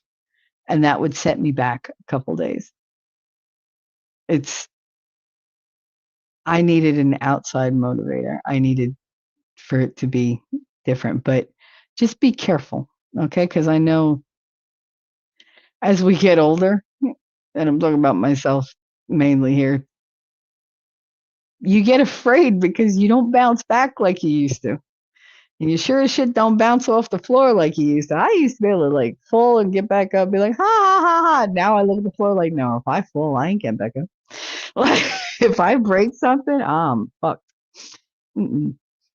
Snipperoni said, I recently found out that even if I think things are about to end, I'm wrong. Yeah, things go on forever. Bobby, I have huge plans to clean my garage. I just added more junk into it last night. Awesome. Awesome. Awesome. I tend to do that. I'm like, "Oh, let me do this. It's not that big a job," and then I start adding things to it, and now it's a big job. Now I don't wanna do it. It's like, I don't wanna. It's so funny because I had the whole house put away. There was one tote of just, like, kitchen utensils and, like, like the baking tools and everything. I just didn't wanna unpack this damn tote. I kept looking. It was in my kitchen. It was right there. All I had to do was just, bend down a couple times, empty it out, and then put the stuff away. I really didn't want to. I put that off and put that off and put that off for like maybe 5, 6 days. It just sat there and I had everything else done. And my son goes in the kitchen. He was like, "Where the hell are the spatulas?" He was like, "I need a spatula. Where are they?" I was like, "Oh shit, they're in that box." And he was just like, "Really?" He was like, "You still haven't undone that?" But I was like, "You want to do it?" He was like, "You want me to put stuff away in your kitchen?" And I was like, "Yeah, no, that's not a good idea." He was like, "Yeah, no, you're territorial when it comes to your kitchen. Like, you put it away and I'll find it later." I was like, "Okay." What got me to do it was I went to Goodwill and I found this milk pitcher, this old farm metal milk pitcher that was all beat up. And I cleaned it and I scrubbed it, I sanded it down, I washed it out, I sealed it, and I painted it, and then I sealed it again, and now it sits all bright and shiny on my countertop full of, like, the spatulas and the big spoons and the whisk and all, like, the big utensils, the cooking utensils. And that having that done and ready, I put that as soon as I put that on the counter, I was like, "Okay, now I can unpack." That was the key to me wanting to take everything out of that thing because now I had a place for it. And I hadn't realized that that was what my problem was, that there was no place for the thing, so I didn't wanna unpack everything and just have it here willy-nilly and whatever. I wanted things the way I wanted things. They had to be organized, and there had to be a purpose, and once I had that little pitch well, not little pitcher, it's pretty big, but, it holds, like, 20 freaking utensils, it's great. But once I had that, then I was good to go. Then I can move on to that next step, and I just right through it, and I think it took me 10 minutes to put everything away. So I put it off, put it off, put it off, put it off for days for something that took me 10 minutes. That's the way it is though, right? You dread doing something because you anticipate the effort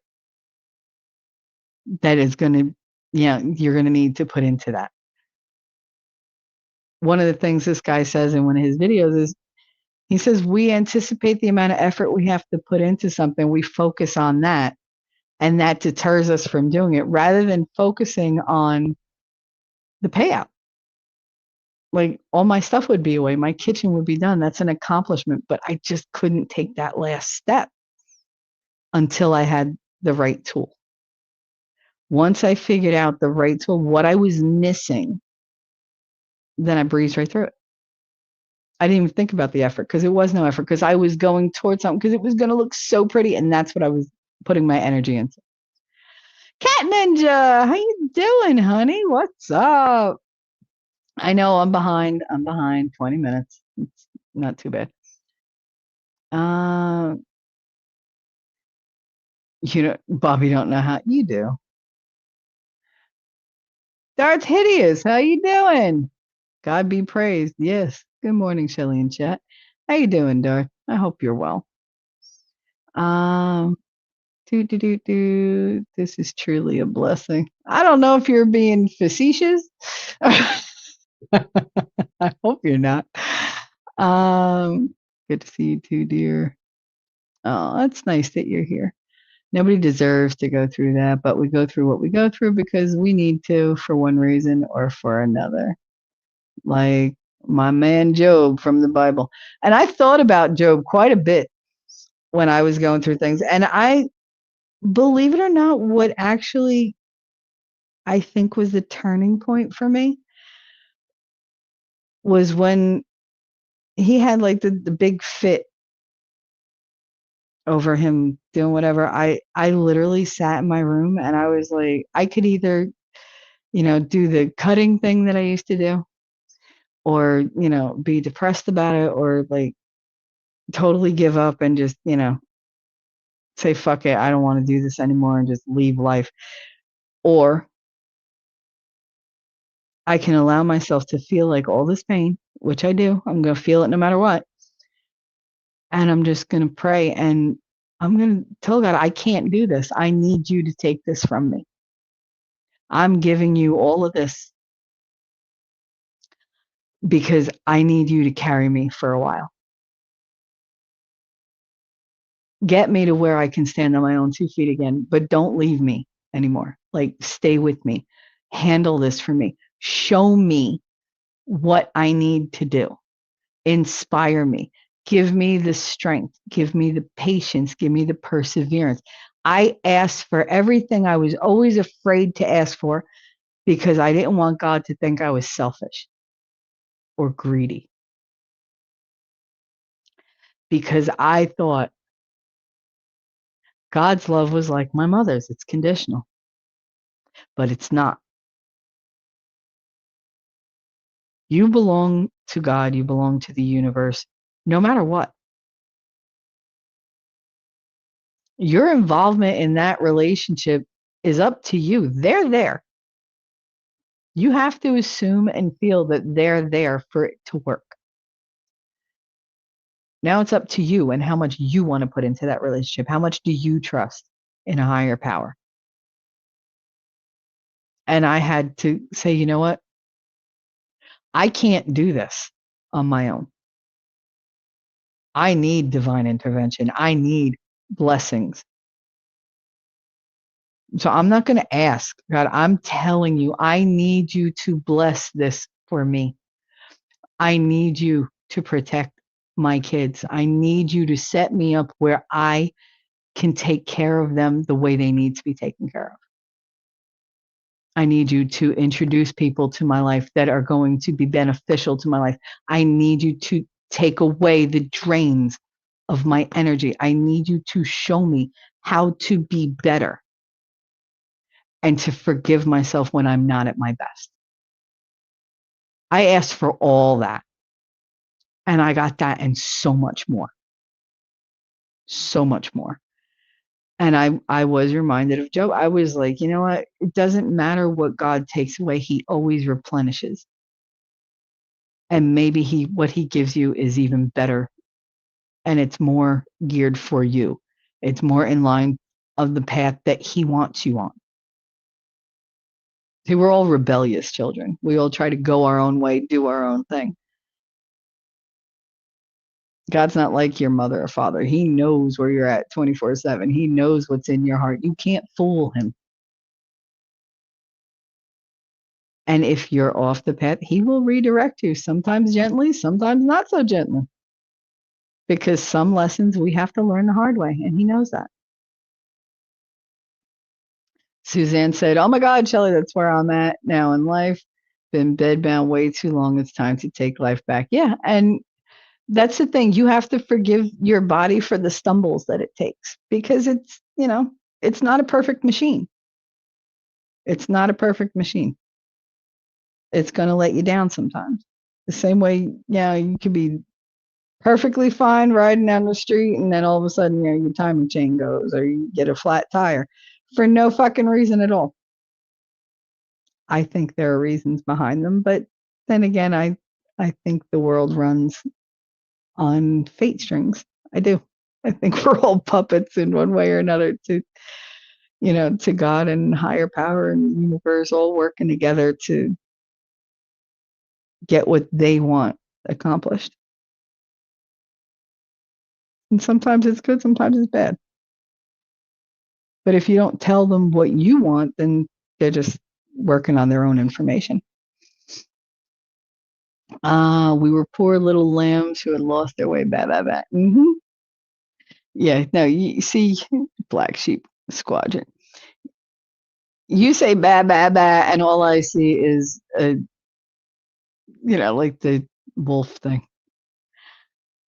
I see like a sheep wearing a wolf's costume, which it should be a wolf wearing a sheep's costume, but no, I think it's the other way around. I think you're a sweetheart surrounded by like this tough exterior, and it's just so cute. Snipperoony said, I had 2 good weeks that one day made me sink back down, trying to see my way back up. Wish one thing would end the way I see it ending. See, but you don't have control over the endings unless you're the one to end it. If you're leaving it up to, somebody else, then they get to determine the ending. If you end it, you get to determine the ending, or you could just see, well, maybe it's not going to end. Maybe it's just, meant to be out there. It's not time for it to end yet, but it's not time to engage either. There are things you could put in limbo status and just put them on the shelf and don't worry about them for now. But you had 2 good weeks and you let one day let you sink back down. I am going to give you a challenge, Snipperoony. You need to find something, anything that you could do in an instant that's going to lift your mood when you feel like you're like, oh my God, everything's like, you need something that's an instant joy trigger for you. And I'm not talking about nothing weird. Like for me, if I put on certain types of music, I can change my mood. If I put on Walking on Sunshine, I will change my mood. If I put on Hazy Shade of Winter, because I'm feeling like if I'm all down and I have like no energy, or I'm feeling like everything's just like, a little overwhelming and I need a little bit of that, Hazy Shade of Winter does it for me, because it's that, time, see what's becoming nice and soft. And then it rips into that guitar and that will instantly boost it. I don't know, it flips a switch in my head and I'm better. Oh, Memento Mori. Hi, honey. How are you? Aw. But I want you to find something like that. I have all sorts of songs that I can put on. There are also songs that are instant downer triggers, like that damn Perfect by that Ed Sheeran, whatever, the ginger. I hear that. I found a lot. As soon as I hear the notes, my heart sinks and I feel like I'm going to go catatonic, and that, nope, off, because that I have a trauma response with that song I haven't dealt with yet because I don't fucking want to. But I instantly turn that shit off. Find a happy song. Find a happy picture. Find something, any kind of happy sound.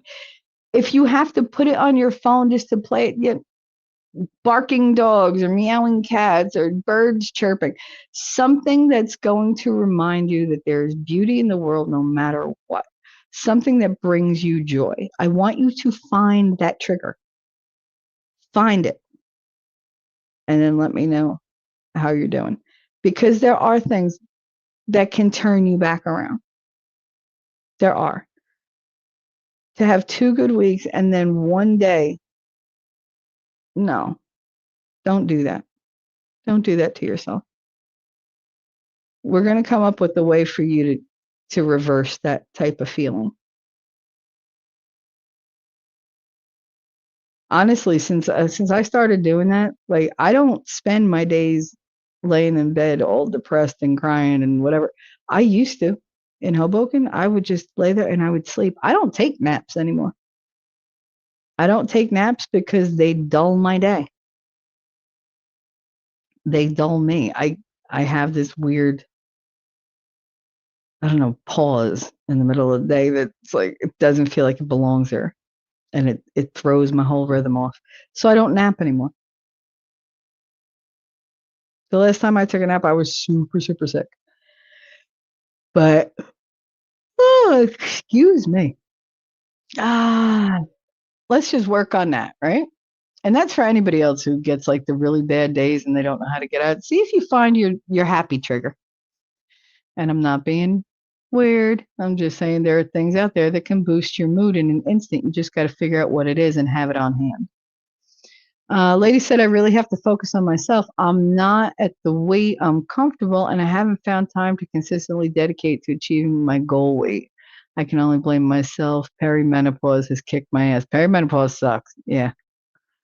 Yeah. Especially when you get all the symptoms of PMS every month and then nothing happens. and it just seems to linger. Like, like at least when you get your friend, everything else was like you knew that there was a window of time where it's going to go away. But read through my Taiwanese, please and thank you. Oh yeah, no problem. I speak Taiwanese quite fluently. Menopause took me up, then right back down. I'm about 100 pounds. That damn, Suzanne. Jeez. No, not being able to eat really changed my my physique because I literally could not eat anything because of what they were putting me through. I would look at food and I could taste sawdust in my mouth. Like that's what it was going to taste like. And I had no appetite at all, at all, at all, at all. What did I live off of? Protein shakes and cashews. Because even though, I didn't want to eat, my body was still like, bitch, we love salt. Stop it. Like, we love salt. Judge Maddie. Hi, honey. How are you? Hi, T3. I see lots of friends here. Unfortunately, way past my bedtime. Love y'all. Oh, well, thank you for stopping in. And Peachy. Hi, Peachy. How are you? Oh, my goodness. People haven't seen it like forever, and I only see on other people's streams. Sig said, my mama told me that once. Shut the fuck up, mind your business. That's right. That's right. And unfortunately, I was the one who had to say it. But it is what it is. You're territorial at your kitchen. I mean, I'm very territorial in my kitchen. It's like, don't put things where they don't belong. Like there's a rhyme and reason to everything in my kitchen. How far behind am I? Oh, 15 minutes, not bad. I've actually begun selling off stuff to downsize around here. Harlem has no use of fine china, so I sold it. That happened when I was moving here. I was like, I took all the nostalgic stuff from when my kids were little, because I had those all packed, and I took all like the family photo albums. But my grandmother's china, I left it there. I was like, what? I'm lugging this shit around. I don't even like it. Yeah, why? Because it's sentimental? No, I can't. Old Station went tits up. We have a new thing starting in 2 weeks. Oh, awesome. Awesome. Sorry about the old station, but I'm glad you keep going. Gutter, what's up, my love? How are you? I hope everyone is doing well. Shenny was supposed to be up by now. I know I was supposed to answer Shenny's text because she sent me a really nice DM the other night and it made me cry. And I had to walk away for a minute. And when I came back, I was composing the whole damn thing in my head. And then I never typed it out because I got sidetracked. And so I never answered her. And I realized this morning, I said, maybe, and I went and I was like, oh shit, I never answered her. So I was hoping that she'd show up. But it was so very sweet what she wrote to me. It made me cry. Sig said, Darth, I'm golfing. Of course you are. Of course you are. I'm still on the upswing of it. Let's see. Elephant! I didn't even mention democracy. How you doing, honey? Mrs. Elephant. I hope you're well. Oh, it's good to see everybody. Suzanne said, Shelly, I'm going through this house and selling everything that Harlem has no use for, China tea trolley buffets and putting all the money into the yard beautification. That's awesome. Yeah, that's a really good thing. Just sell off everything you don't want and donate whatever you don't have room for that's not going. So many cool people here. I gotta sleep, damn it. I know. I have awesome friends. I do. I missed you guys. I got to figure out what I'm going to do. Like I realize I need to be in this space and talk to people. I need to interact with other people. It doesn't matter if 2 of you show up. I need to talk and have it not be taken, like personally or whatever. Like, I just need to speak. I'm a speaker. You know, my mother ate the chicken's ass, whatever, when she was pregnant with me. Snipperina said she's rubbing her knees. Really? Knees? You talking about Shenny? I don't think Shenny does the kneeling thing. Just saying. Oh, but you can do it from a chair. Anyway, I don't know why my head went there, but it did. Anyway, never trust robots. Wolf in sheep's costume. Yeah, words are not my friend all the time. They're not. And I don't know. I went into a couple chats yesterday, right, on some streams, just to see what their reception was going to be. And it was a little odd. Like, I feel like some people are not thrilled that that I was there, but I don't really give a fuck. I'm going to go where I want to go. I always have, always will. But there are people who like have been talking shit the last couple months about me, and it's hilarious to me because I've been going through all this and I've left everybody alone. I didn't bother anybody with my problems. I didn't go on YouTube and cry about it. I didn't try to like get people to like send me anything. I didn't ask for help. I didn't ask for anything but prayer and good energy. That was all I fucking asked for. And just the patience and the grace of letting me step away so I could take care. And yet still people went and bitched. Oh, I'm always there for this person. Stop it. Half the subscribers that these people have because I promoted them all the freaking time. So it's like, shut up. But I'm not saying who because, but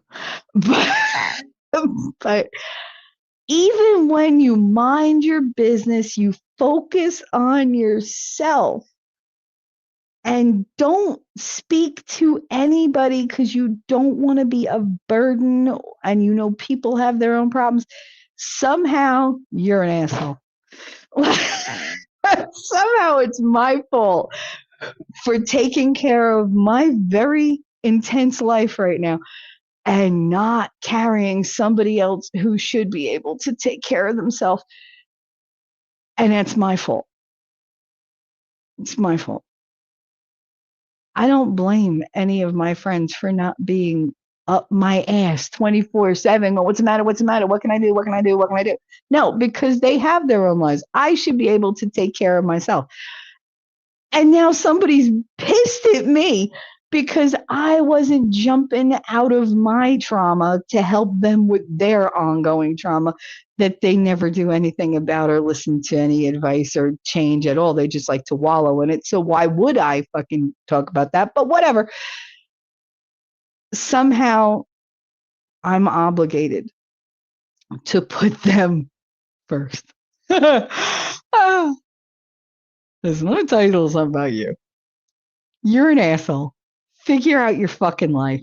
Stop putting it on everybody else and stop lying about your importance and your benevolence when my name was coming out of your mouth behind my back to many, many, many people. And I always find out. That's the thing. People tell me everything. I won't confront you about it. I just let you go. Like, okay, little one, like you want to be a kindergartner? Go play with the kindergartners. I'm a big girl. I live in the big girl world. I have to adult. So if you're not willing to adult for yourself, I'm not going to adult for you. So you go do your thing and I'll go do mine and everybody will be, kumbaya, zen, the whole nine, tai chi, whatever, origami. I don't care. Everybody's going to be calm. But as far as me being obligated to take care of other people who are perfectly capable of taking care of themselves, go fuck yourself. All right? I'm not your mother. I'm the mouthy mama. There's a difference. That was my one rant that I had to get off my chest because it's been pissing me off quite a bit. And now it's out and done and yay. Okay. So I love being there for people, but don't be mad when my life has to take precedence in my life. Like that just don't make any sense. Nothing weird. Well, bummer. I'll have to listen to the Bengals. Oh, Lord. You mean the Bengals. Just another manic Monday. There you go. Uh, all of my nights, why did my lover have to pick last night to get down? Of course, that jumps out in my head. Yeah, I can't listen to Linkin Park or Godsmack, but I did. Why can't you listen to them? Shelly, my pain management is great. It's just rebuilding muscle now in my legs for standing and walking. Suzanne, yeah, and do that slow. Do it nice and slow. Do your little exercises in the bed because they really do help. And then push yourself. When the weather gets nicer, I know you will. I know you'll push yourself. But right now, it's between the cold and just like the stress of being inside and not getting not getting the vitamin D. So yeah, it's a lot harder to rebound. It is. You'll be much better in spring. I wonder if she means like a G spot, aka happy trigger. I mean, if you know where your G spot is, I happen to like know where mine is, not yours. Yeah, go for it. And it's nice that now I'm flexible again. So being bendy has its perks. Jar of peanut butter beside you. I don't want to know. See that? I really wish I hadn't followed that conversation with that line. But anyway, moving on. Move the fork on the kitchen counter over an inch. Yep. Everything has its place. And trust me, if you did that, I would notice. I'd leave it, but I'd notice. I'd be like, why? See, but why? Because I know you're doing it to fuck with me. My son does it all the time. He moves shit like he'll turn something around just to fuck with me. Shani's either scrambling eggs or trying to get on her knees. I got her hooked on a ghost hunting show. Oh, good God. Do you really? Elifant said, I've been going through some shit. Girl, this is the time. This is the time. Like I said, your life changes with every breath we take. Keep breathing. It'll keep going. Off our knees with hers. You're listening. I'm glad you're listening. I'm glad you're here, honey. You missed Peachy popping in? Yep. Peachy is here. I ran into Peachy all over the place. T3. You've missed some things on Shenny's stream. It's pretty interesting. Oh, God. Why? What's she up to? Wait, what's she up to? You're going to have to give me a rundown. Ask Snipe about corn chips. I mean, you say corn chips, I think smelly feet. It's science, Bobby. Why? What are you doing with corn chips? Do I want to know? Is it gross? If it's gross, I definitely want to know. I've been away from YouTube a lot since the summer, but because of things going on in my house. Girl, this is my first show since August. And that was only a little one to say, like things were bad. So I feel you. Hit me up. Let me know what's going on. If I say any shit about you, it'll be to your face. Absolutely. And that's the way I am. Now, I have said shit to this person's face, but apparently they thought I was just being melodramatic. And it was like, okay. So I just booted them.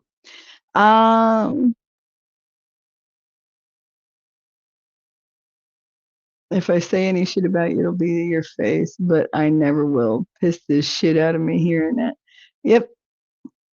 No, not the corn chips. About why? What? I want to know the corn chip story.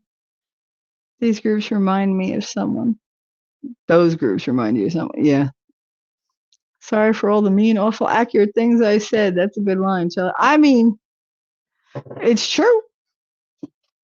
Like, if you come to me and you want comfort, I will give you comfort. If you come to me and you say, listen, this is my problem, I need you to tell me straight, like what you think, then that's a different can of worms. Like, if you want me to honestly, like, not sugarcoat something and tell you how I see it, I will tell you. But for the most part, I won't.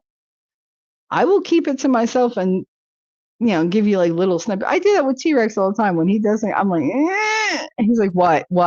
No, what? And then I'll tell him, and he goes, no, it's not going to happen. And then a month later, he comes back and goes, you were right. I'm like, I know. Like, that's how most of our conversations start. He gets, he'll jump in the street road and say, hey, Shelly, you were right. I'm like, yeah, of course I was. About what? About what?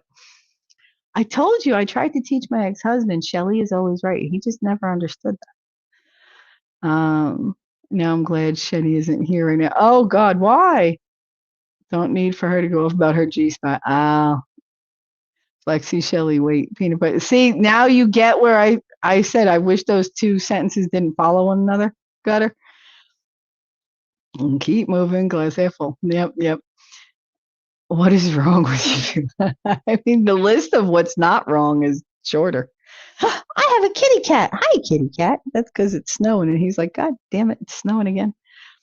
How do you associate corn chips with smelly feet? Because smelly feet smell like Fritos corn chips. That's what my brother's feet always smell like. His dirty socks and like his boots always smell like that. I could smell him coming from like, let me rephrase that because that is not an accurate description. I could smell the moment my brother walked off the elevator all the way down the hallway in church showers. And I would tell my mother, Jose's home. She said, no, he's not. I can smell him. That smell would hit the door easily 20, 30 seconds before he did. Horrible. It's a scientific fact that dog paws smell like corn chips. That's it. I said that, and now I'm a serial dog sniffer. Well,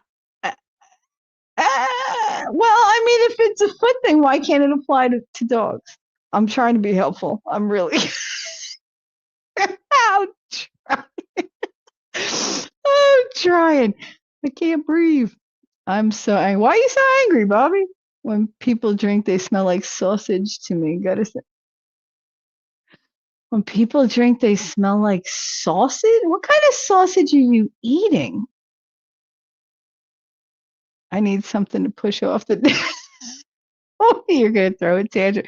Why is Bobby angry and going to throw a tantrum? I'm hoping he's being sarcastic.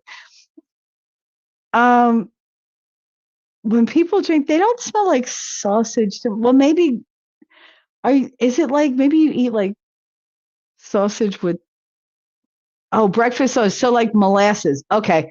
That I could get, that whiskey smell. Because the whiskey has the molasses in it, doesn't it? But yeah, no, I could see that. I can see that. Last said, I like corn chips. No more of that kind of talk. Listen, I love Fritos corn chips. I don't really care. It's not like I'm sitting there going, oh, I have a bag of feet in my hair. It's just when somebody's got smelly feet, I'm like, I'll let you smell like corn chips. They're going to make me want Fritos. Damn it. Because I am very highly suggestible. That's why I never understood people who don't know how to manage my emotions. I am highly suggestible. Deal with the emotion I'm having, then suggest another, and we will move on. Toot sweet. Scott, how you doing? How you doing? Good to see you. Good to see you. The chili cheese ones are the only ones I like. I mean, I don't know if they smell like a specific one. You know what they used to smell like? They smelled more like this corn chip than a Frito. They smelled like Dipsy Doodles. Do you guys remember Dipsy Doodles? The best corn chip in the world, but that would, because of the way they had it shaped, would literally rip off the entire roof of your mouth as you ate it and like scratch up your gums. Dipsy Doodles were the best. They were the best. But that's what smelly feet smell like. Dipsy Doodles. I swear to God. Maybe that's why the molasses. Absolutely. Because people that drink beer like excessively when they wake up the next morning, it's kind of a sour, you get that hops kind of smell. Like you just walk through the Budweiser factory or like you got a wind from the Budweiser factory. Anybody I knew who drank scotch or like whiskey or like that kind of hard brown liquor, they always smelled sweet, like a sickly kind of sweet in the morning. Their breath was really bad, but their skin would have that sickly sweet, almost like a breakfast sausage smell. Yeah, like maple, almost like a mapley syrup smell, but like cooked maple syrup. You people are daft. I mean, we're supposed to be. I don't see the point in being right or being serious all the time, but I come on here to like have conversations about everything with you guys. I don't do small talk. I'm not good at small talk. I think it's a waste of time and it's fucking annoying. Talking about the weather, don't do nothing for me. Talking about, oh yeah, the grass or whatever, that don't do shit for me. You want to talk about philosophical stuff, psychological stuff, scientific stuff, I'm your girl. But just to like keep things shallow, I can't do that. I can't. And I can't expect the people that I talk to on the regular to always have deep conversations because that's way too much pressure to put on somebody. Like, it's way too much. Bobby's mind is reeling right now. Why? Somebody explain this to me. Explain to me why, why Bobby's mind is like, why he wants to throw a tantrum. Because of the foot thing? Because of the paw thing? Like, I don't understand. And don't go all quiet on me either, because I need information. I need information. I can tell you though, like I live it's the cutest little town that I moved to. It is the cutest little town. You guys would be so happy if you like knew where I was. But it's just so sweet and the people are really nice. I mean, living with my mother in that town was fine, but there was nothing there. Literally nothing. The most exciting thing in town was the Sheets place. That was it. And I still had to drive like a mile and a half to reach that. Like it was ridiculous. Suzanne said, I can promise you all that blindfolded, I won't be biting your toe your toes over corn chips. I hope not. One should crunch and the other's kind of squishy. What are your thoughts on thick whale milk? It's almost solid because the babies feed underwater. You want to know my thoughts on thick whale milk? Are you fucking with me? Because I can't. I don't have thoughts on thick whale milk. Thank you very much.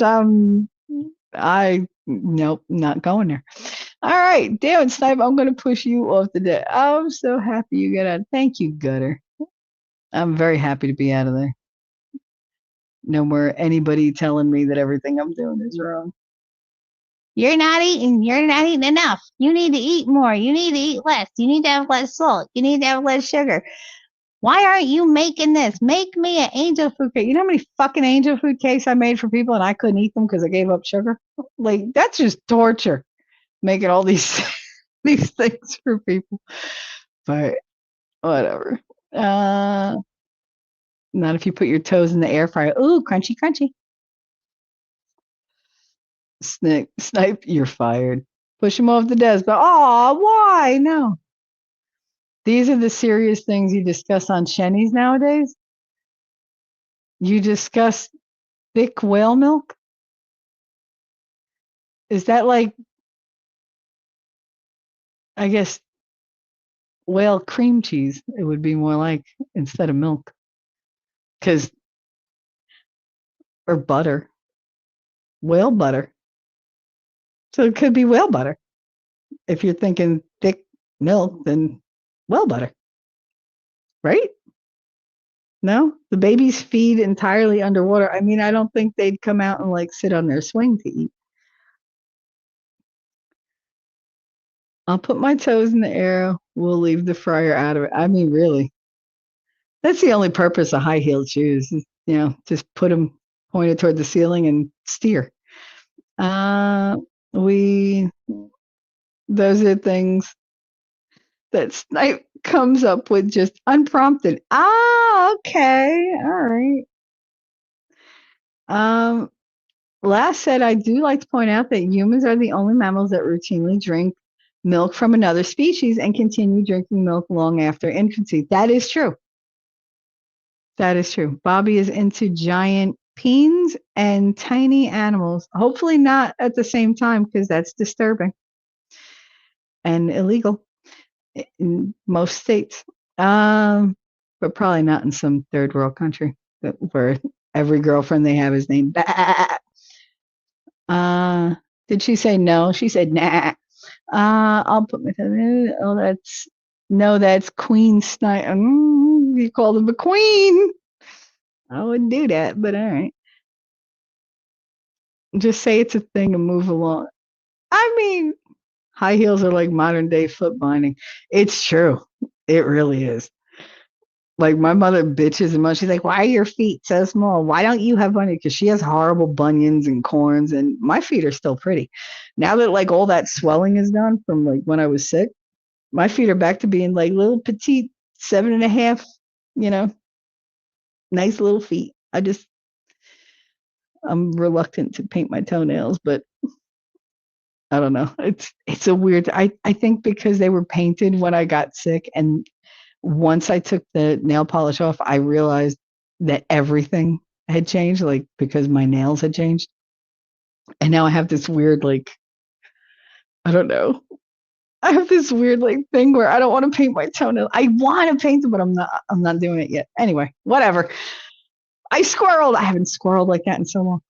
Um, Yay, I'm still me. But yeah, no, like heels, like shoes. Oh, I didn't have to run to work in heels. My heels were chunky. Like I wore heeled boots. I didn't wear like stiletto heels to work. If I was wearing stiletto heels at work, they were in the drawer, and that meant the president of the company was coming from Denmark. Like that's the only because he liked heels. That was the only reason I would be wearing heels in an office because I was running back and forth to the printer all the time, running up and down stairs. No, I already fell down 2 flights of stairs at Shipco. I didn't need to do it again in heels. And besides, that's what I'm looking forward to is to be able to buy like my motorcycle boots with the heels, my big clunky like Frankenstein boots, my mother used to call them. I love those fucking things. They're my shit kickers. And they give me a good like 4 inches of height, which is nice. If I get the platform ones, I can get anywhere from 5 to 6 inches of height and I can actually reach shit. I had to buy myself a step stool because I can't reach the middle and top shelves in my kitchen because I'm not short. Flipping whale milk. I mean, I will always say that. And the high heels today are a disgrace. They are. They're not even cute. Heels can be handles. Yes, that's why you use them to star. To star. Well, if you're doing it right. No, use them to steer. I used to say the only reason that I had like 6-inch stilettos in my house was to walk from the bathroom to the bed because that was it. And sometimes not even that. Sometimes I put them on when I was on the bed. Be like, there you go. You like them? Go ahead. Because I ain't trying to break my ankle. Like, no. My ex-husband used to be like, oh, can you wear heels? Can you wear that? Bitch, why don't you fucking man up? Like, why do I always have to go like ultra fucking feminine? He's way more feminine than I ever was. Squirrel, where? There you go.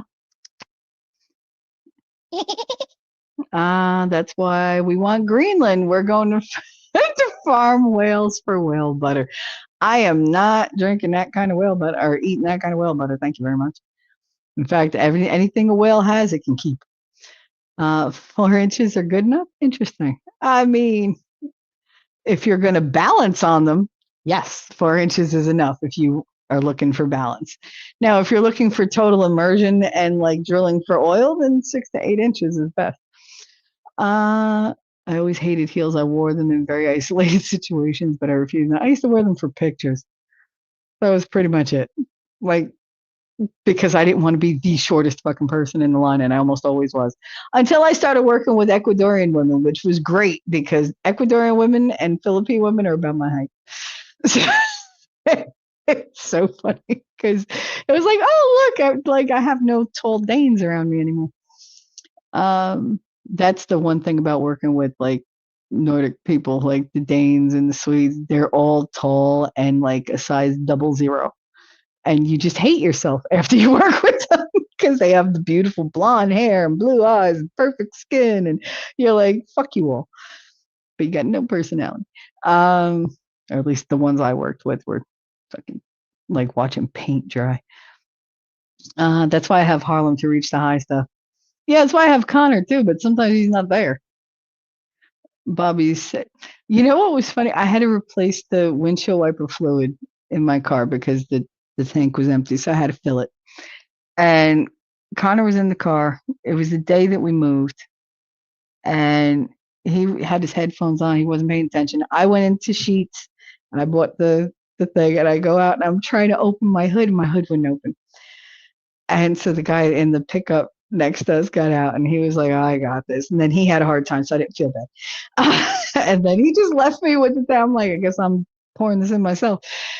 And then I hear this other guy come from behind me. He goes, hey, darling. I was like, hi, can I help you? And he was like, no, can I help you? Give me that. He was like, I'm watching you try to figure it out. Just give it to me.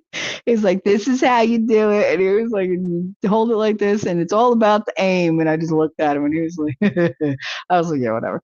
But he filled up the windshield wiper tank for me, the reservoir. And he was like, you have a good day. And then like, I don't know, I keep going, people keep calling me darling. Like, what is with the like really, really gentlemanly men calling me that, and the lesbians? A lot of lesbians where I moved to. A lot of lesbians. Amber, how are you, honey? How are you? Aw, it's good to see you. I was doing a mix the other day. I hit mixes and it just brings up all these different songs that I've listened to. And you were in there. I was like, oh, I know that voice. It was a couple of your songs in there. Bobby, 6 at least, or I ain't even looking. Oh, wait, you're still talking about heels. On them, no. Could you imagine? The guys that I know are way too big to wear heels. They would just snap those fuckers. Okay, now I can yap more. Awesome. How you doing, Ellie? How you doing? Amber said, Chelly, how are you, Amber? I hope you're doing good. I know you were going through some stuff before. You hit me up. Let me know what's going on. Only the native people in Greenland can live off whale blubber. Okay. I don't even want to know what their teeth look like. August, that's around the time I started having issues in my household. Issues are still there. I just don't want to dump my crap on others. Yeah, and that's a big reason why I stepped away, because it was just going to be the same thing every single day. Just me bitching and crying and just being like, like death seems better than this shit. But I didn't give up. I'm here. Touching base with all you fine people. A good mood is bringing out the good in others. I mean, you do realize that of all the people in the world that matter, you count as one of them, right? You're allowed to make yourself feel better. You should feel better because you're going to bring down the people around you if you don't. Worry about making yourself happy, and that shit's contagious. Amber said, I'm here and I'm so happy to see you.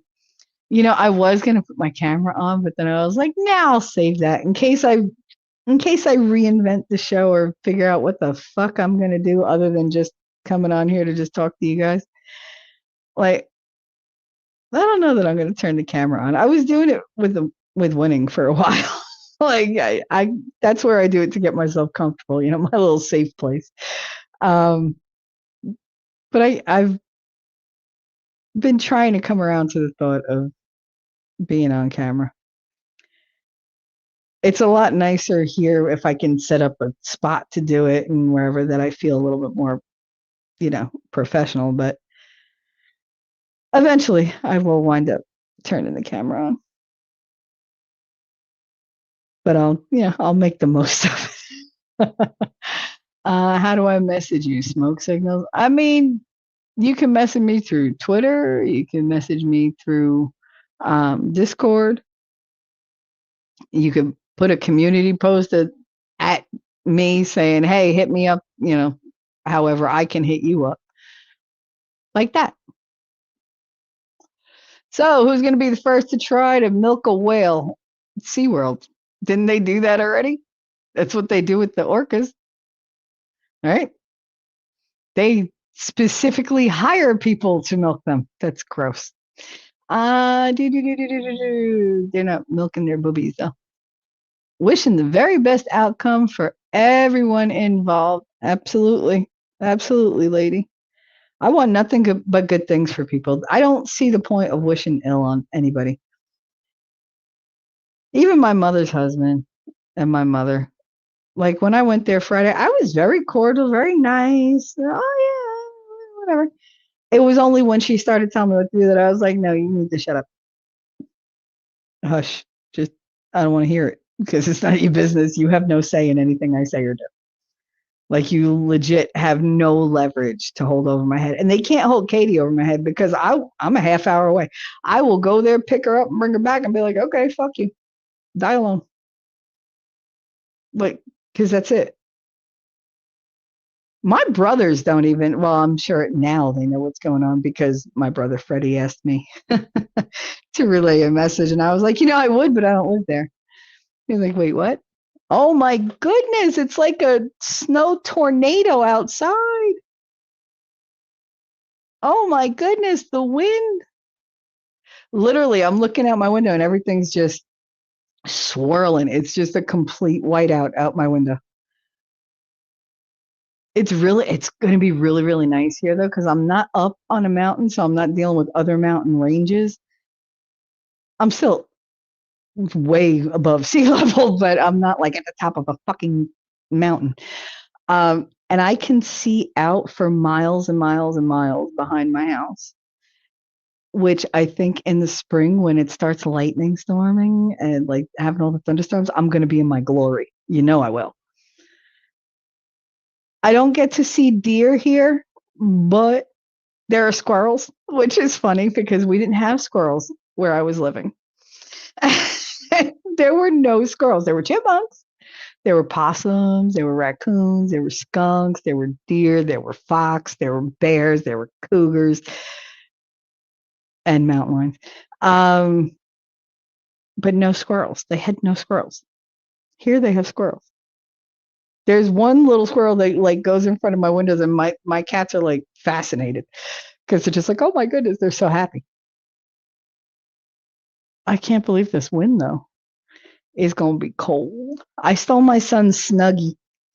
He was like, "That's mine." I was like, "Can I use it?" He was like, "Yeah." Now he's like, You have a Snuggie addiction." I do. I have a Snuggie addiction. As soon as I wake up, I put it on. It's so great.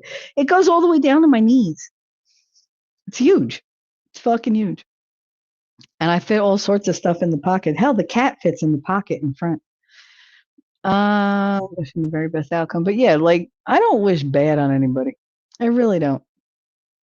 When I first started going through the problem with him, I was like, God, I wish he died. God, I don't wish none of that. Like, you know what? Live your life. Be happy. Just stay the fuck away from me. Leave me alone. Let me live my life.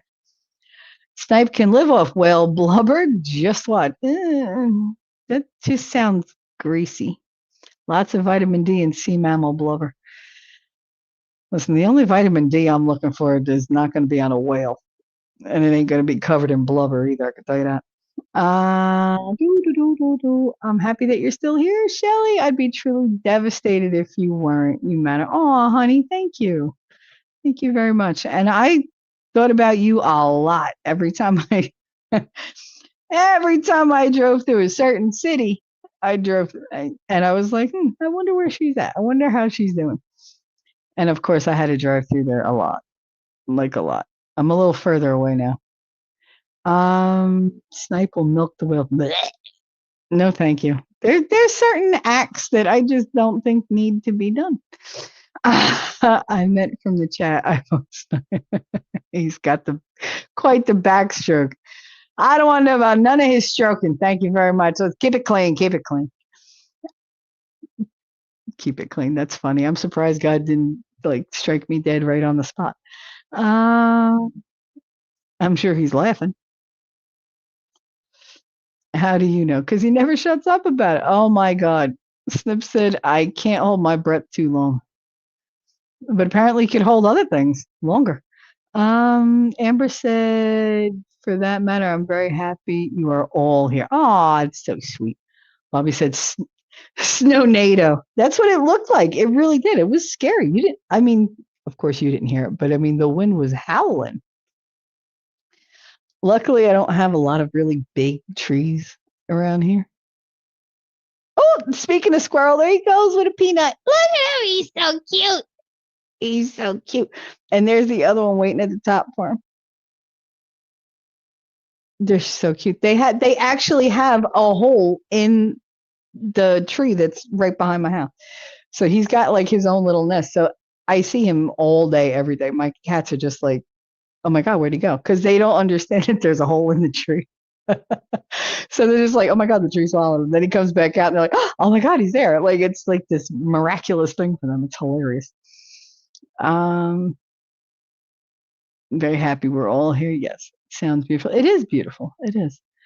Ellie said, okay, here. Is it possible to heal in marriage if someone committed adultery? Also, how is someone supposed to get divorced if they have no money, all accounts are in the other spouse's name, and they haven't worked in over 14 years? See, that's the thing. I don't know that you can heal completely in marriage if somebody cheats. All I know is the couples that I knew growing up, like my grandparents, my great grandparents, divorce was not an option. So whatever that other person did, you had to deal with the consequences and you had to work on it together. You had to get past it.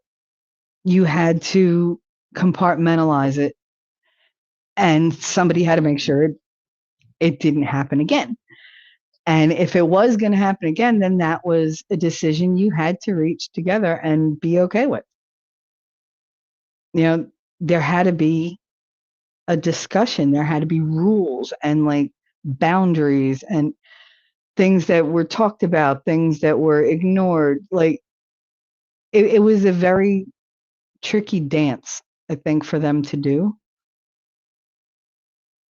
And they would never get back like that romantic kind of, you know, you're my everything kind of thing. But they were still partners in a family because they had committed to that. So I think personally, once somebody cheats and that trust is broken, that betrayal happens, you're never, ever, ever going to get back to where you were. You're never going to get to a better place than where you were. The room for improvement in the way it was improving before goes away. But you have an opportunity to sit down and be truly emotionally mature adults and discuss what happened, why it happened, without blame. Like, you can talk about forgiveness. You can set up an agreement where it's not going to happen again, and be very vocal about the needs that are going to arise, because now you have to be convinced that this person is trustworthy again, because they've hurt you. They've hurt you and betrayed you in the way that they know would probably hurt you the most. That's the thing about when you let people into your life that you love and that love you, they get to know all the things that'll hurt you, and they'll do it without even thinking about it sometimes, just because that's a weapon at hand. It's a ready weapon.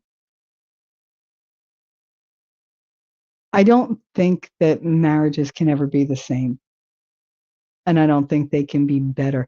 I do believe that relationships can be mended, But that means that the person who was hurt has to care less. They have to be able to take it in stride and care less and just know that this person is fallible, and they're going to have to either be willing to forgive them or willing to just accept that they're flawed or be willing to walk away. And when you have nothing that's yours, you can feel very, very trapped. That's what I was talking about with leverage. Like, nothing was mine. I didn't have a way to get out of the house. I didn't have a way to, I had nowhere to go. I had nothing to support me or my kids. Like, they literally like took me out of everything I had working for me and dropped me, with no net. I had to build my own net. And I had to be willing to walk that tightrope without a net, and cross my eyes, cross my fingers, cross my legs, and hope for the best. Like, everything had to be crossed. I literally had to put it in God's hands and say, listen, this is what I'm doing. I need you to like step this up. I need you to work your magic on all this and make it happen. There's nothing you can't do. I need you to come through for me because this is some bullshit and I ain't going to fucking survive it on my own. I need you to carry me here. And he did. He did every time. And I would pray and I would be reduced to tears because I would feel that divine presence. I would feel that warmth of it's gonna be okay. I've got you. Lean into that a little more, Ellie, and see if the answers don't just appear out of nowhere for you. See if you're not finding signs everywhere. Because that's what I'm finding. God doesn't speak to me direct. He sends me little, hints here and there. Things that shouldn't happen that do. Coincidences that pop up. There was no reason for V to text me in the middle of the morning, except that I said I wanted, to reconnect with my friends, but I didn't know if they'd welcome me, if I was welcome. Boop. Within like 5 minutes, there she is. I was like, and I hadn't heard from her in forever. So it was like, God, the universe, whatever you believe in, it works. It's there for you. You just got to open yourself up to it. Bobby said, I'm not happy. I'm grumpy. Snipe keeps ruining my mind with all these terrifying thoughts. Well, we all have to have that every once in a while. It's okay. It's like, think of it as getting like a mud bath. It's rejuvenating. Like, it's giving you like energy, angry energy, but it's still like energy. Welcome to my world, T3. Snow, nothing but snow, right? It's like, it sounds awful. I'm too old for that cold. I keep thinking about like the cold, and I'm just like, oh my God, I really need to move somewhere warmer. Like, I don't want snow anymore. I really don't. But thankfully, like, if I get like 2 inches here where my mother's at, she gets like 6 to 8 inches. So I was like, ha! So this is like nothing. This will be gone in a couple days. Bobby could use a cougar. Bobby said, like I always say, snow is shittier precipitation. Shittier precipitation. I do like cats. You do like cats? Aw. Who doesn't like cats? If you don't like cats, there's something wrong. It means that you're not like, I can't trust you. Lady Awesome said, may snow Friday or Saturday here in Middle Tennessee. Can't believe the weather people, so we'll see. Oh no, I've been hearing about it's going to snow there and in Georgia for like the last 3 days. They've been going on and on and on about it. And I'm like, yeah, it's about that time. Y'all need a little like shake up. Oh, Ellie, honey, it could be possible to save the marriage. This is from Amber. But only if both parties are entirely committed to resolving the issues. Rebuilding trust is a very uphill battle. Yeah, it's almost impossible, especially for a woman, because you're always going to wonder if he doesn't answer a text. as soon as you send it, who's he talking to? If he ignores you for like a little amount of time or he misses like part of a conversation or whatever, you're going to be like, what is he doing? Who's he paying attention to? Because he's not paying attention to me. He doesn't give a fuck about me. Like, if they're not like spoiling you or like spending like time with you or like, I don't know, like complimenting and like just thinking you're awesome, you're wondering who are they directing that energy to? Because it ain't you. And if it's not you, then who? Like, these are all things that are going to get in your head and drive you crazy. I'm not saying you, I'm saying in general, if you don't resolve the issues. But it is really, really hard for a woman to ever move past that once the man has cheated, or once their partner, male or female, has cheated. It's almost impossible because there's always that slight disconnect, so they can't hurt you that deeply again. And each time you suspect, it doesn't have to be true. The fact that you suspect makes you pull away a little bit and shut down a little bit, pull away a little bit, shut down a little bit, till eventually other people become more important to you than that person that you trusted and loved the most because you were betrayed or you weren't reciprocated. Like, if they're not feeding your, your tank or your engine, or like I used to tell the kids, if they're not filling your bucket with good things, then they're they're not bucket fillers, they're bucket emptiers. You constantly have to, like rah, rah, rah for them and tell them how great they are. And they take it like, yeah, of course. Like, they just assume that you're correct. It's fake, but they just assume, oh yeah, I know that. Those are the people that they're not going to put the effort in to rebuild that trust because they feel like you should just, well, I said I'm sorry and I won't do it again. That should be enough for you. And it's not. I don't know who that would be enough for, but apparently there are people who think that. And it's kind of an epidemic among them. Jacob said, left for a little bit to check in on the news. Fun fact, Don Lemon and his ilk that stormed a Minnesota church over the weekend may be charged by the DOJ under the Face and Clan Acts. Oh, that's interesting. Very interesting. And you said, shit, Ellie, possible? I'd say yes, but the cheating person is going to need to be an open book. And that's what Amber said. Yeah, there can be no holding back of anything because everything is going to be suspicious. Everything. Do you know what squirrel feet smell like? These nuts. That was cute. I like that. That was cute. Lady said, elephant, that depends on the person and the other. You have to have a plan so you can separate stuff. It took me 3 years before the divorce happened. Yeah, it's true. It's true. You have to be ready to take that plunge on your own. Amber, so am I.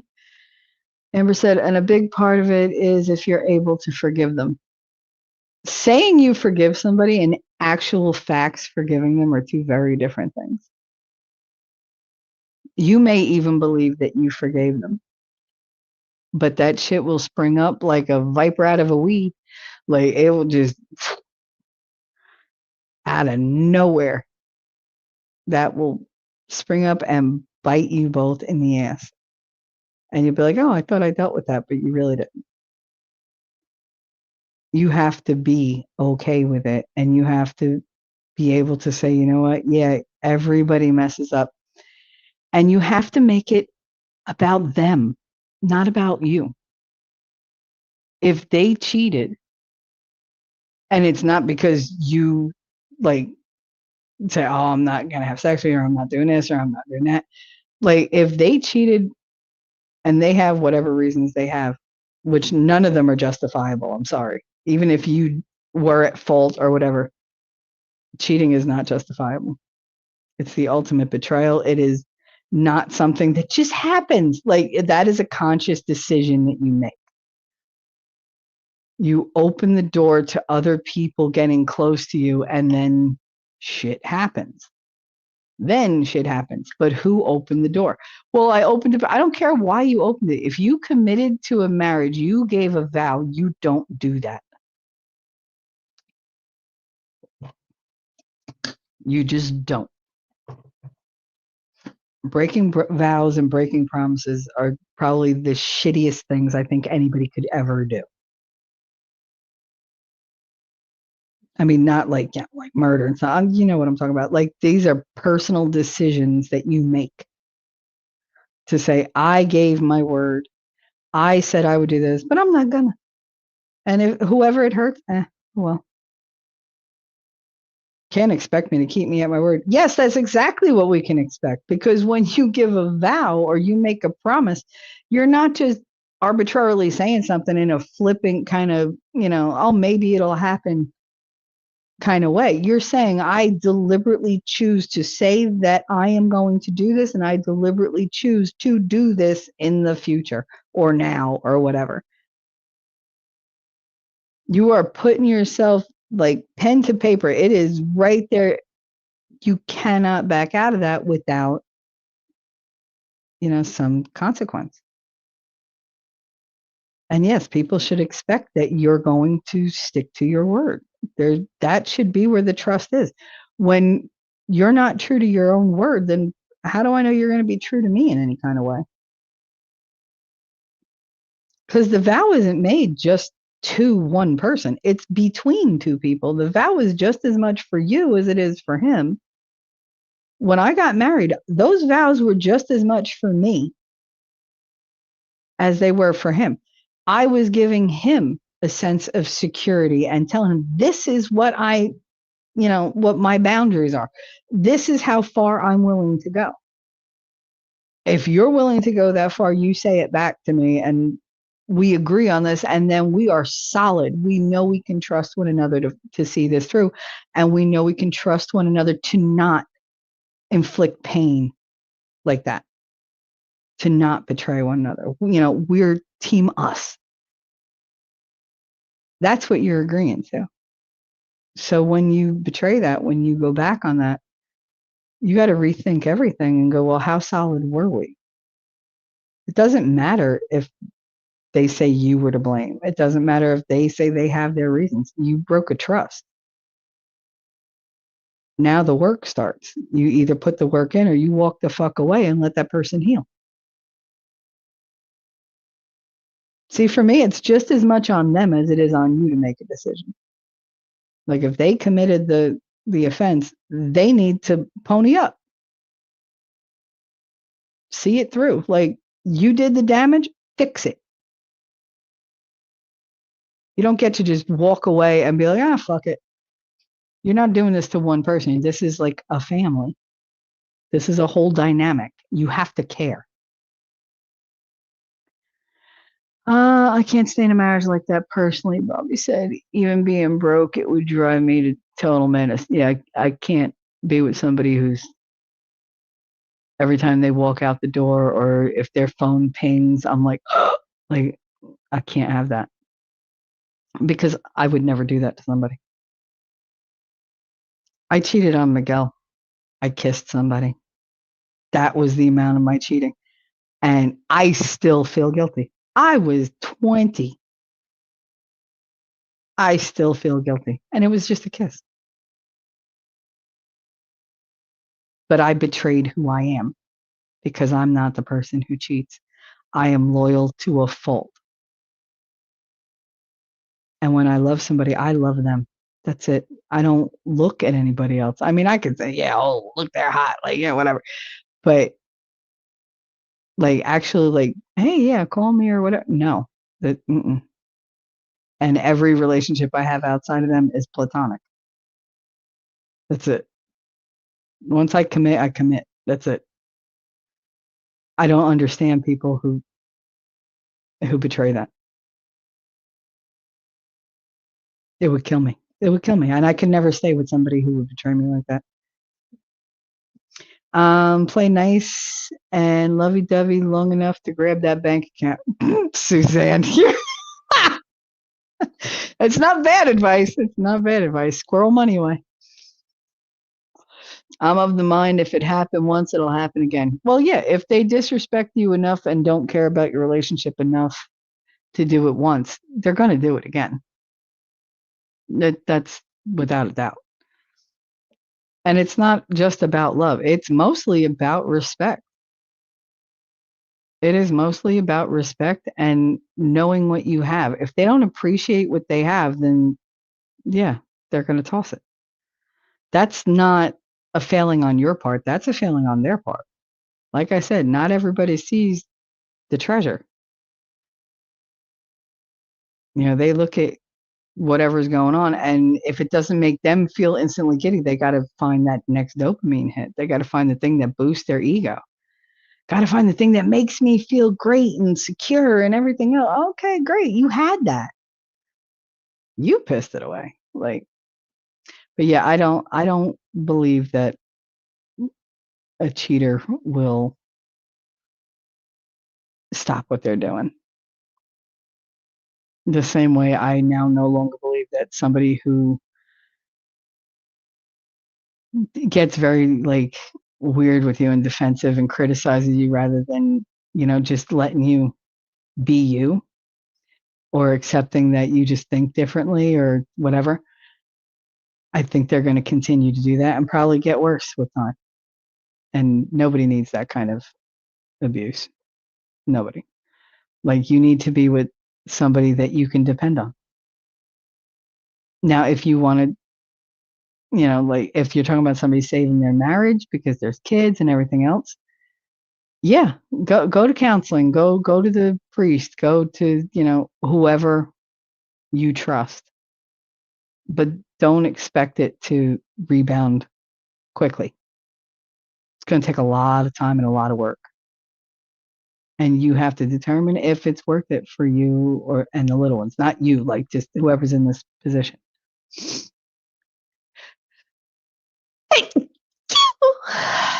Sorry. Message me on Twitter. There you go. Yeah, definitely. In case you didn't see it, last said message her on Twitter. And you can message me there too. Suzanne said, ladies, emergency question. Can you bake cookies without vanilla? Yeah, of course you can. They're not going to taste as good, but yeah, you could do it without vanilla. You could do it with any extract. You could do it with vanilla. You could do it with rum extract. You could do it with lemon extract. I've done that. Add a nice little lemon zest. But yeah, you can bake cookies without vanilla. Heidi, hello, lovies. Just checking in and lurking. Oh, you're going to be fascinated. Fascinated. Marriage isn't a lifelong goal anymore. Betrayal kills the foundation the relationship was built on, Scott. That's absolutely true. And that's the thing.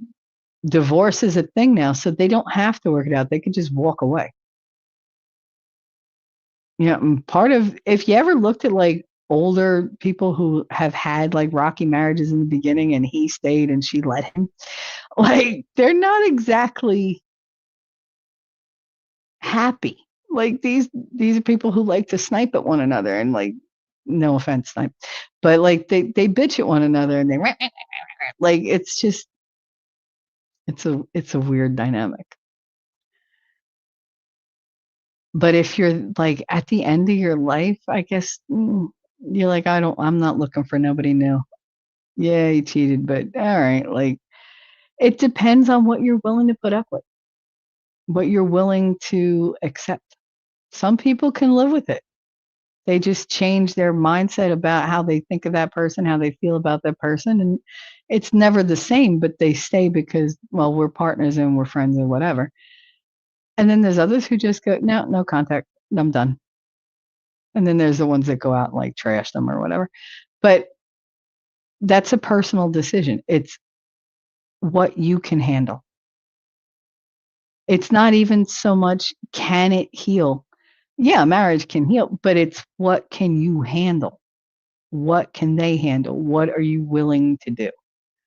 That, the amount of effort and the ability and the tolerance, the capability is what's going to determine if it's going to succeed or not. The likelihood, at any rate. Bobby said, but I'm a hyper empathetic, so I can't wrap my head around betraying somebody's trust like that. Yeah, I don't like to hurt people. Like, I'm insulting. I'll be mean to you if you're mean to me. But let me tell you something. Anybody who's ever bitched about my attitude, they got what they put out. I don't give you shit if you're nice to me. Like, if you're an asshole to me, I'm going to be an asshole back to you, or I'm going to act like you don't exist. Or both. Sometimes I do both. It depends. Amber said it's very different and difficult with marriage than it is with just being in a relationship. I agree with that. Shelly is saying where it comes to the commitment and the partnership of a marriage. Yeah, because in a marriage, you have gone through all these steps and pomp and circumstance and everything to get to where you're like, okay, we're going to stand in front of everybody and we are going to commit to this fully. We're going to have witnesses. I mean, you literally have witnesses on your marriage certificate. Like, it's a big deal and it's a very thought out process for most people. I didn't think it through, but whatever. Like, but I was committed. I said till death do us part, and then I died in the friggin' hospital, and I figured, well, okay, fuck it. That's God's way of being like, because they were like, we don't understand why you died and came back. Like, they didn't understand why my heart stopped. Okay, that was God's way of saying, well, here's your out clause because it was till death. Now you can part. And that's when I did it. But up until then, I dealt with all his bullshit. I paid for the second apartment. I paid for the fucking alcohol. I took the fucking punches to the face. I dealt with all his shit, with the cheating, with the girlfriends calling me, with all that stuff. And I didn't, no, you made a vow. I wanted to kill him. But it was like, I made a promise to myself, to him, to God, to everybody. I was not going to just give up when it got hard. Or in his case, didn't get hard. I was not going to throw in the towel when he needed somebody to maybe see him through it. Like, whatever he was going to go through, I was going to go through it with him. I promised that. And I held up my end of the deal. And then I died and said, oh, I don't have to do this anymore. Thank you, God. Because that was a thought in my head. This is, oh, look, you died. You fulfilled your contract obligations. And as soon as I could drive my car, I drove to the courthouse and filed for divorce. And it was the best thing that I did. Because he wasn't committed to the marriage. You can't have one person completely committed and have it work. It's not going to happen. It's got to be equal or it's not going to work. Remember, I always talk about the seesaw. If you guys are not working to balance that seesaw all the time, giving each other the distance you might need, the respect you deserve, like the care and being focused on what the other person is doing and feeling, where they're at on the seesaw, you're not going to keep it balanced. And it's really not that hard. Just don't be an asshole and don't be self-involved and pay attention and give a shit about the person that loves you most in this world. Like, don't be an asshole. Some people find that very difficult, apparently. You can use honey or maple syrup. That's Suzanne. Use honey or maple syrup for what? What naughty things are you telling her to do? You stop trying to corrupt Suzanne. Unless it's for a cough. That's very good for a sore throat. Damn straight T3. That's right. I don't know what I was right about, but thank you for that. Amber said, but sometimes it's the healthiest and best option to dissolve it. Yeah. It's not easy being on your own, but it is possible. Oh, it's very possible to be on your own. Sometimes it's easier to be on your own because nobody's telling you what to do. You don't have to be accountable to anybody but yourself. And that's oddly freeing and oddly terrifying because now you could do anything and there's nobody there to check you. But everything depends on you. Every flat tire falls on you. Every grocery run falls on you. Every bill falls on you. It is very, very intimidating. But you got to, again, decide what you can put up with.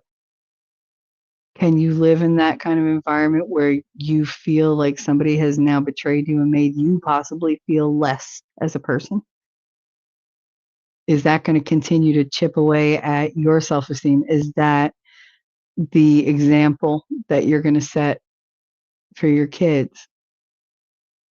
That, you stay in it no matter what, but, even if somebody really rips the rug out from under you, if they, hurt you in the worst way.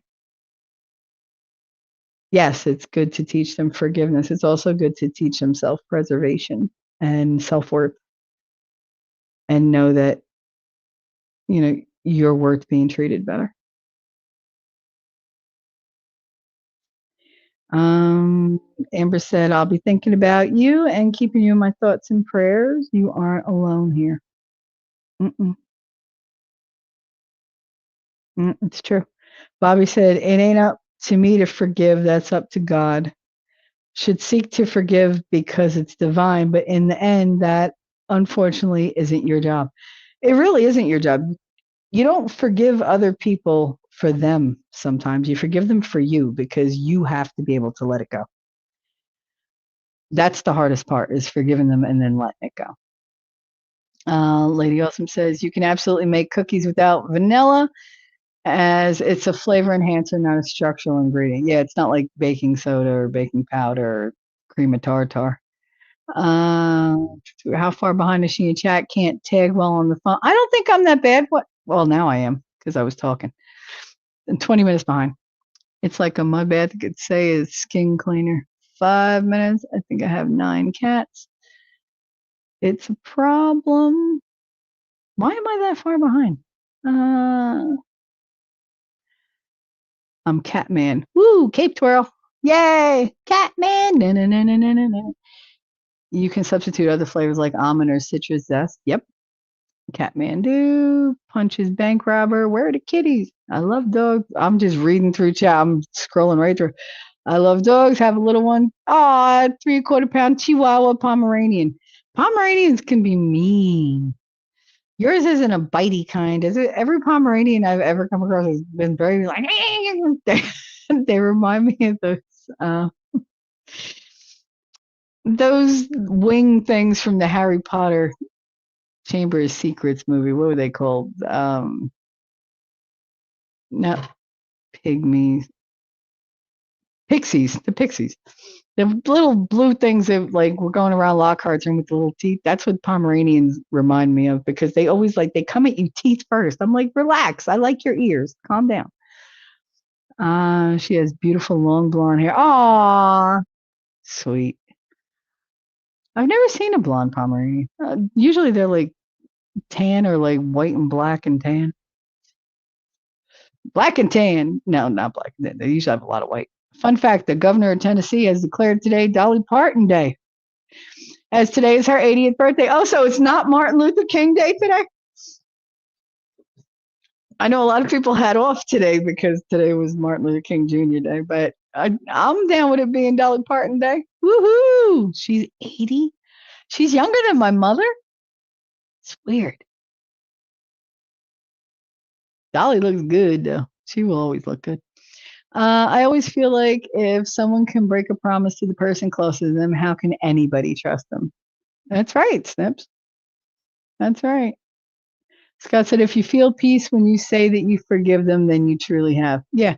If you're saying it just to say it, there's no point. That's like I hate when people apologize when they're not actually sorry. They're not. They're just saying it to say that they apologized. And it's like, keep your words. Like, I want you to mean it. Saying it don't do shit. Just got word my grandson has to be put under for dental work. I really hate that. Girl, take it as a blessing because they do that shit so fast. Connor went in for a ton of dental work when he was little, and they put him under. Getting him to go under took longer than the dental work.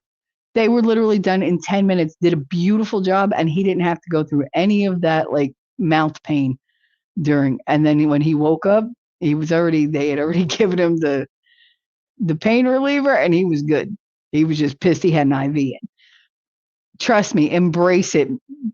push that. It's very non-invasive. They go sleep a little bit and they wake up real quick. It's not like when it happens to adults. Trust me.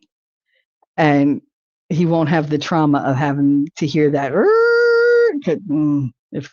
If there's one sound I could erase from my memory that has to do with any kind of like dental or doctor work, it's the sound of that goddamn drill inside my mouth. That I hate. Oh God! Even right now, I'm gonna. Shelly's really gonna squirrel on us now. Yep. Okay, so I'm with you, Gutter. We don't want to see them do it, but trust me, it's a blessing. He's gonna be much better off being put under. Amber said it's actually really funny. You have to come up in quite a few. You have come up in quite a few of my conversations recently. I can't read because apparently I'm retarded. So you've been in my thoughts a lot. Then I refreshed my YouTube this morning and boom, there you are. That's how it goes. That's how it goes. I'm glad you were thinking about me now. Thank you. Shelly's really going to squirrel on us now. I always squirrel. Scott said, in a society where words come easily and cheaply, vows don't really exist. That's true. They're the bond that keeps you together through the best and worst times. I've always been the person that if I say I'm going to do something, I will always do it, come hell or high water. I will not tell you that I'm going to do something and not do it. Amber said, see, Scott, words mean a lot to me. I say what I mean and I mean what I say. So part of me expected others to be the same way. I've since learned, you've since learned that the world ain't like that. It took me, I'm still learning it because I still expect people to have the kind of attitude that I have, the kind of heart and, I don't know, affection and thoughtfulness and generosity that I have. I'm not saying I'm great, but I know where my strengths are. I know where I give and give and give, and I never get from anybody. And it's just like, okay, like there's overtures, but the actions never follow up the words. And I'm very much a person who follows up all my words with actions. If I say it, I do it.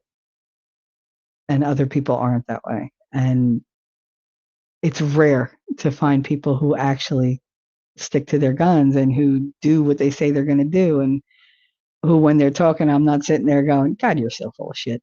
Like, because I can hear the bullshit. It's just that my bullshit detector has gotten very good. I just will never let you know that I know you're full of shit. Not until the end. And then I'll let you know that I've known all along you're a lying sack of shit. But okay, you got what you got. I hope it served you well. Suzanne said, T3, every mother in the 40s and 50s had a coffee can where they stashed cash. Oh, hell yeah. I still do. I refuse. Even in my car, there's a compartment in my car where if something ever happens, I at least have $100 cash on hand to, alleviate whether somebody, needs gas or, a patch tire, food or whatever. I have it. I don't ever want to be left at the mercy of somebody else.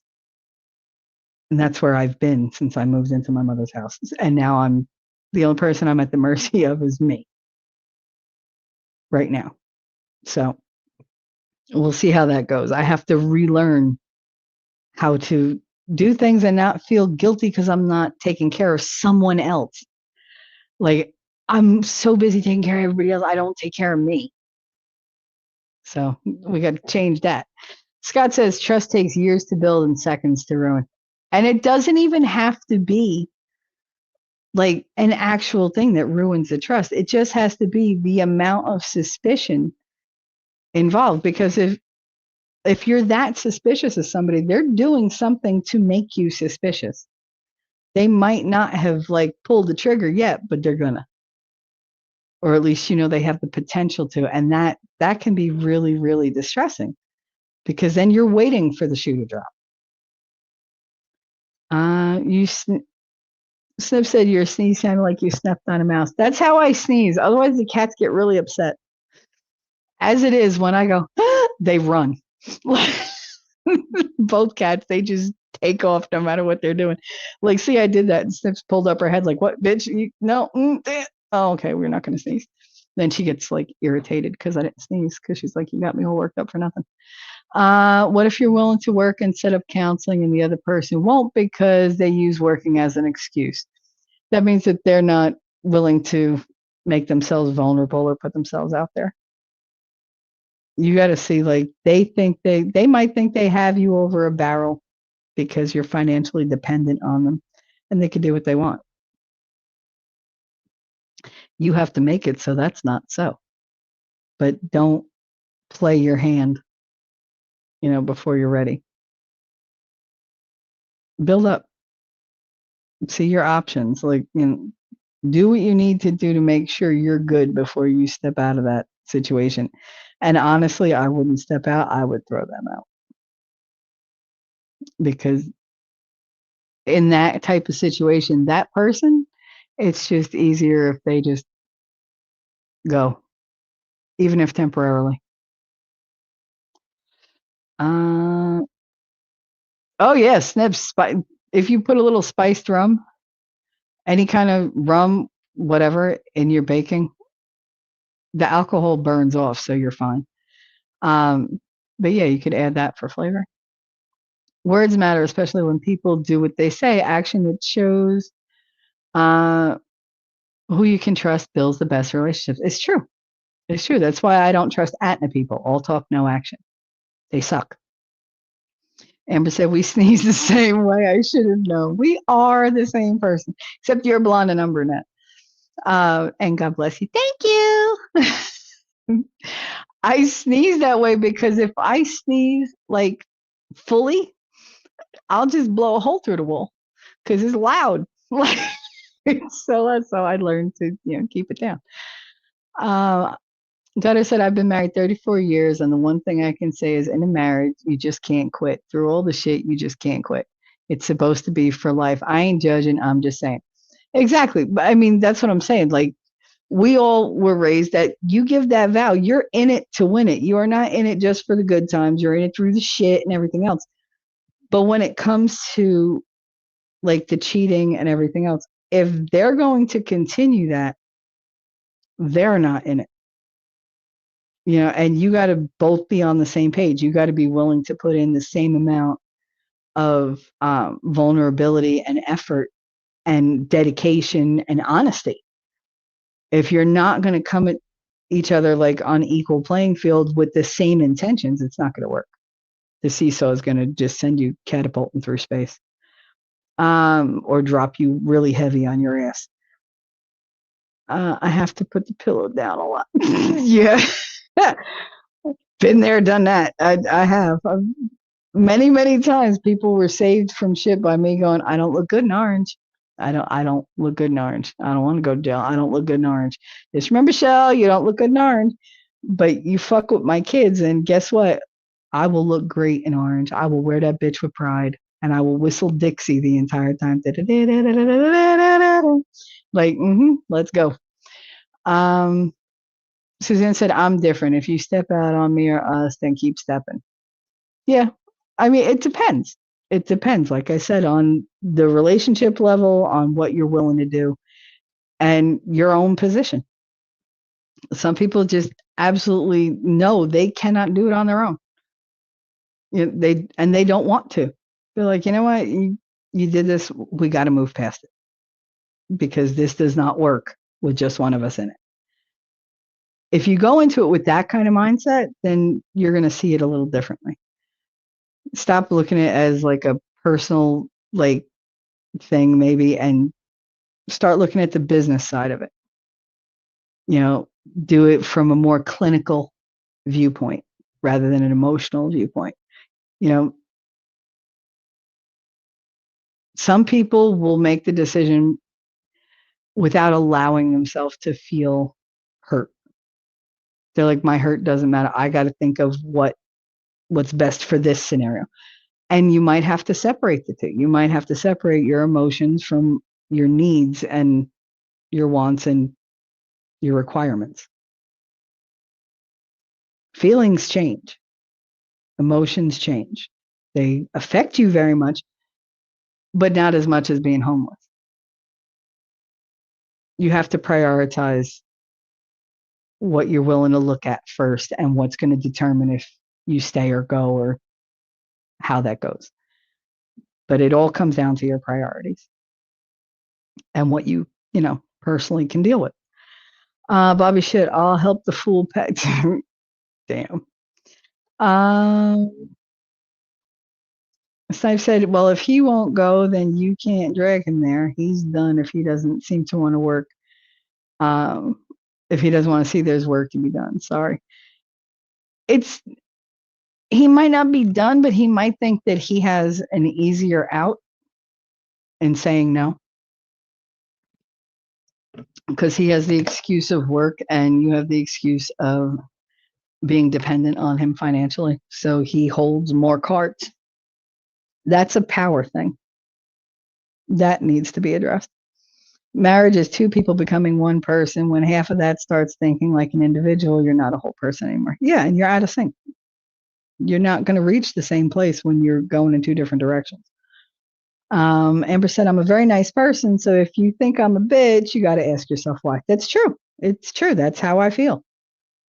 I will give you the shirt off my back if you need it. But if you're going to turn around and be a dick to me, and then I'm going to turn around and be a dick to you after a certain amount of time. I'll take it for a while, give you a chance to course correct. But if you don't, okay, you flip my bitch switch, and that's it. In marriage, you're not always going to be on the same page, but if you wait, you'll get on the same page again. I mean, there's that. She's been married for a long time, so I would listen to her. I was married only for 3 years, and then I wanted to kill him. Well, no, I wanted to kill him after like an hour, but I did hold out for 3 years. Scott said, I was married for over 30 years until one day I saw her real personality. She betrayed me on so many levels. I had to let go of her to save myself in the end. Oh, honey, I'm sorry. I feel you, though. I do. I feel you. Elephant, I'm so sorry you're going through all that. I am, too. I wish I could hug you, honey. I had no idea you were going through any of this. Amber said, I mean, aside from me being a sassy bitch, there's a difference. There is a difference. I'm always a bitch, but just I'm a fun bitch, or I'm a mean bitch. So if I'm being mean to you, it takes a lot to get me there. Most of the time, I just go quiet. Hold on one second.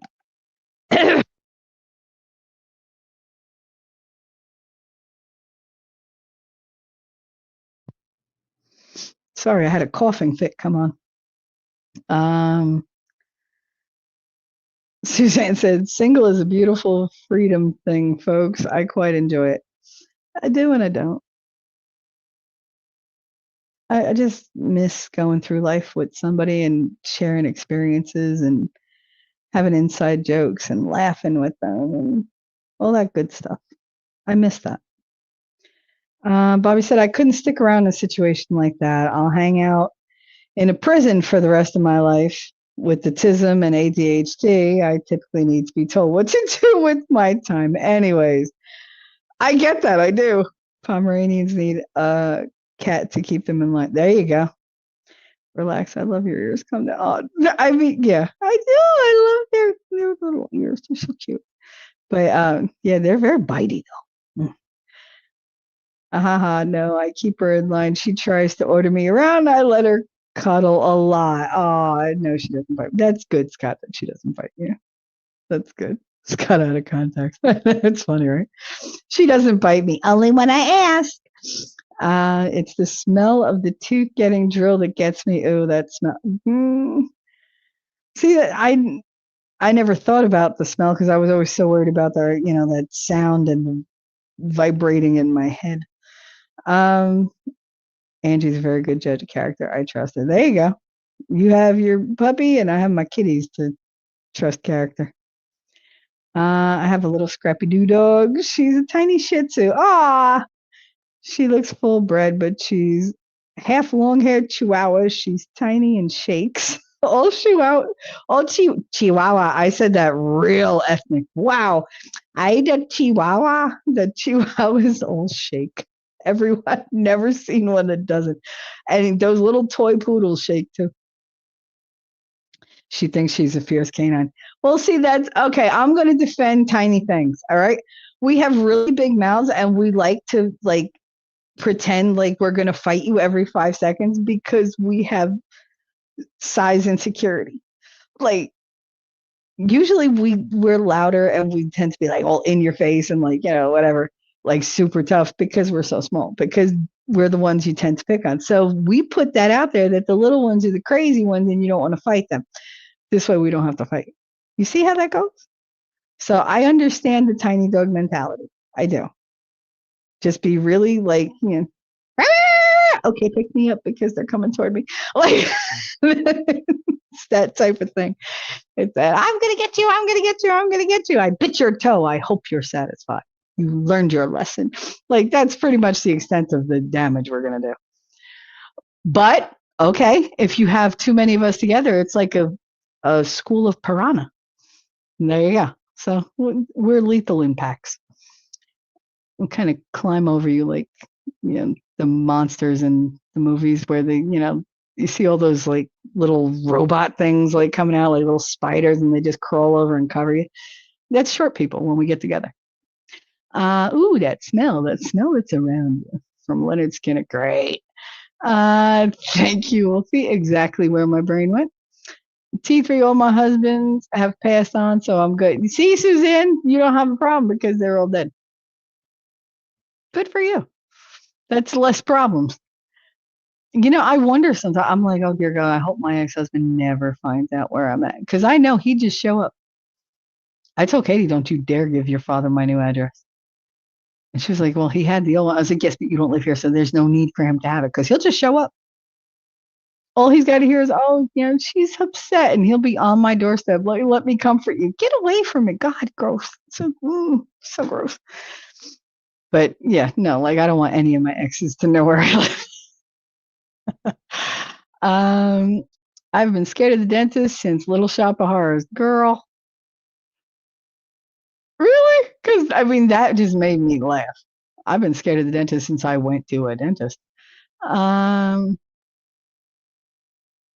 to Yippers. Scott said she liked that when I'm out of routine. She loves her routine and rules. Oh yeah, they do. My cats will sit here at like 8 o'clock in the morning. They're like, it's time for treats. Bitch, I was sleeping. You better go back to sleep. Like, learn to adapt. I just recently watched that Shady on a Date, and he picked it out. It was my favorite childhood movie, and he didn't even know that things are going pretty well in that regard. Oh, that's awesome. There's my daughter. Good morning, Ma. How did you sleep? Mind you, it's 1 o'clock in the afternoon. My weed is so loud. Shelly sneezes in PA. It's funny. Ice cream sneeze. Yeah, I used to. The cats don't like it. It was one of my favorites. Watched every year ago. It was awesome. If they gave a damn, they would make time and effort to fix what they screwed up. How far? Oh, I'm only 12 minutes behind. Let's see if I can catch up. Because what's at risk? The whole dang marriage. Yeah, every relationship that the marriage affects, that it touches. The kids, the grandkids, the grandparents, the parents, the in-laws, the cousins, the sisters, the brothers, the aunts, the uncles. Everybody is affected by divorce. At first, I thought you meant Scooby-Doo. My son's becomes obsessed with Scooby-Doo now. Scrappy-Doo. I had no clue that Kiss did a Scooby-Doo. Girl, they all did them. I think the Beatles or the Rolling Stones did. The Globetrotters. Kiss did it. Who else? There were so many that did Scooby-Doo shows. That was the thing in the 70s. That was the thing, the 70s and 80s, for them to do it. He came in here and started asking me about Kiss. Asking if they'd made all those songs just for Scooby-Doo. See? Can't hide my blonde. Dagnabbit. All of us are partially blonde. I'm just saying. I'm baking today with the Bear Pantry Wish Me Luck. Oh, okay. Good luck. Just remember, you could substitute pretty much anything. Amber said, "Oh, I'm not blonde anymore." Oh, all right. I'm letting my natural hair grow out. You remember what it is? Which used to be brunette. There you go. See, I don't really, at this point, I'm not entirely sure what my original hair color would be. I know what it was. I just don't know what it would be if I grew it out now. Everything else changed. It's not straight anymore either. Now my hair's curly. What the fuck? The wisdom highlights are taking over. Yes, I have a halo of wisdom. To the point someone recently mistook me for blonde. Oh, okay. Yes. Well, I mean, my mother's hair came in white, and it just looks the same kind of blonde that she had before. I don't know. She just got a light hair. It's like whatever. I used to find it everywhere. I got to go. I have an appointment to get to. Thanks, Shelly Mods and Chad. Good. Thanks for being here, Scott. Good seeing you. It was good seeing you. Have a wonderful day. Don't try to hide your blonde. It's always good to warn people. It's true. Let us know from the gate what we're dealing with. Dark hair is superior. Absolutely. Absolutely. Dark hair is also a lot of maintenance. When wisdom highlights taking over, yeah, I know. I know.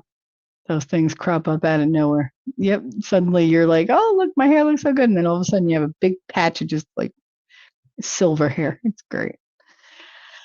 Gutter said, also trying to find a partner these days has got to be a nightmare. I would want to see their shot records and their life history. I'd interview his friends and family members, coworkers.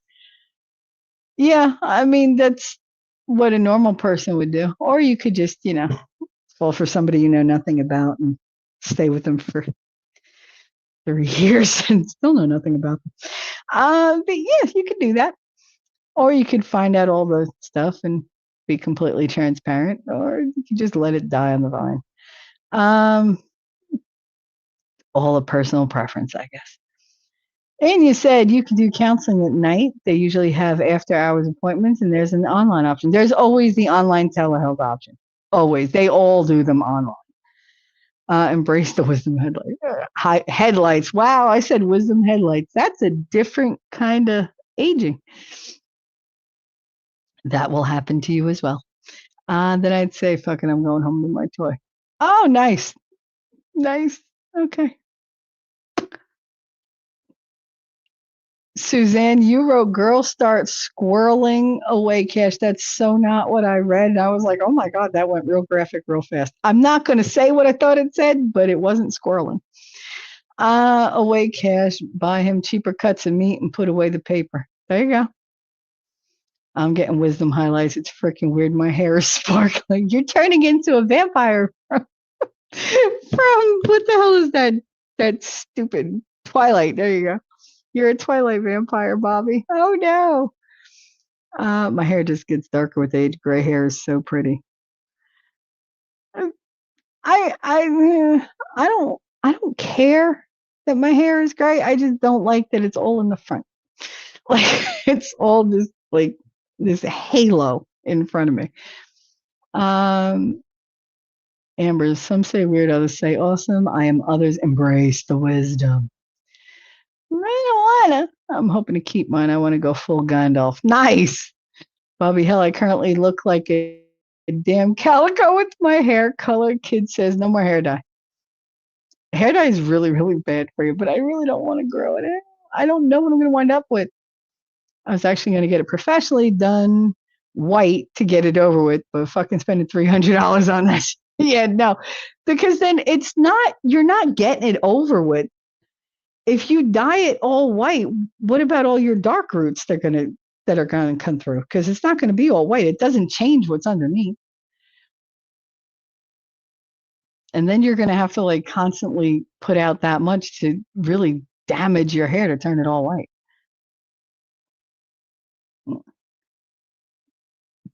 Chihuahua? What?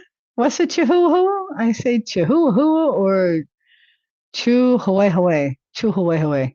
I don't know what any of that means, but okay. Snipes, Tunad. Snipes. Size matters in hand grenades and horseshoes. I'll tell you something, it matters in other areas too. I don't give a fuck what you say. Don't lie to me, Susan. Size matters. Because I'm gonna have a lot more fun eating an egg Claire than chewing on a Tootsie Roll, especially a mini. No. I'm a giant. The little ones do scare me. You can lose sight of them real quick. They get up under you. Where'd they go? It's true. It's true. Us little people and little things, we get misplaced a lot. We sneak up on you. It's not the size of the boat, it's the motion of the ocean. Still takes a hell of a long time to reach England in a rowboat. That's what I say. Like, yeah, it's not the size of the boat, it's the motion of the ocean. But bigger boats make bigger waves. Okay. Like, if you're sitting there in a freaking like little paddle boat or one of those little foot boats, you ain't gonna do it for me. We ain't getting there no time soon. I might as well just do it myself and be done with it. Size matters the opposite way. No guy wants to throw a hot dog down the hallway. That's true. Do your giggles. Squeeze. You could do those anywhere. Make the most of time that you're wasting just waiting around for other people. An author practiced his breathing exercises while waiting for his dog to go to the bathroom. Maybe when you're waiting in line or you're waiting for your dog to go to the bathroom or you're waiting for the water to get hot or whatever, you squeeze, squeeze, squeeze and lift, squeeze and lift, squeeze and lift. Nobody's even going to know you're doing it. You little shits can get under tables and yeah, we can. We will run right under a table. I've done that many times, getting away from somebody. I have ducked under fences. I have run under tables. Shit, I have slid underneath the freaking the stall door in the bathroom to escape somebody. So yeah, no, that's the one good thing about being little. You can just whoop, gone, and it's really hard to hold on to us unless you got a really good grip or you get us like once they get you on the floor, you're done. And even then, I kick a lot, but. It's the, like when you're up on your feet, it's really hard for them to like get a grip on you because it's easy to twist away.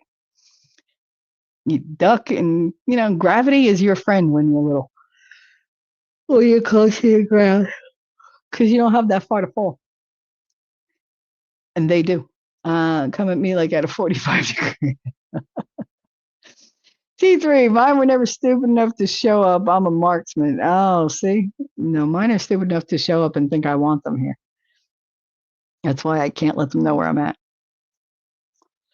I got a much longer distance to go to get down to them. See, that's the thing. When you're short, you just drop. The floor's right there. If they drop, they're going to get hurt. And I got a much longer distance to get back up is one of the things that I always focus on. I just have to hop back up. Harlem's still sound asleep as well. Nice. Oh my God, Bobby, I thought you were still on the hot dog down the hallway for a second. That cracked me up. Oh my God. I wasn't even talking about hot dogs. I was talking about being a giant and afraid of short people. I completely missed that conversation. See, that's where it threw her off, man. That was Inya being silly. I was running through all the scenarios where I've been attacked by leprechauns and garden gnomes. Listen, it's not nice to call freaking Irish people. That's not nice. That's like all Italians. They're like, oh, Italians are so little. Yeah, thanks. Thanks. Someone says size only matters for men. I think it was Snipe. I mean, if it was him, how does he know? I'm just saying. I'm just saying. Also, no guy wants to throw a hot dog into a closet. Especially one with cobwebs. Clean that shit out, bitch. Soap and water. T3, Harlem tells me I'm too little, 5-foot troll, maybe 100 pounds. There you go. You're an itty bitty thing. See, I'm very much taller than you. I'm 5'3". So I would tower over you. And all my friends were always tall. I mean, okay, I hung out with mostly guys, so yeah, they were going to be tall. But even like the chicks that I hung out with, they were all taller than me. And I was the more intimidating because I had the, little Miss likes to fight. But like Christine is like 6 feet tall. She's way taller than me. And yet I don't know, I was never afraid of her. I'll jump on her and hug her. She'll fucking be like, I'm gonna punch you. You bitch, try it. Like whatever. I'm loving on you. You gotta let me. Like the bigger you are, the harder you fall. Like big people don't intimidate me. Tall people don't intimidate me. Tiny, quiet people intimidate me because those are the ones that'll stab you and you don't even see them coming. You never suspect them. It's just, the sweeter you look, the more of a bitch you probably are. Sometimes they're in the tree.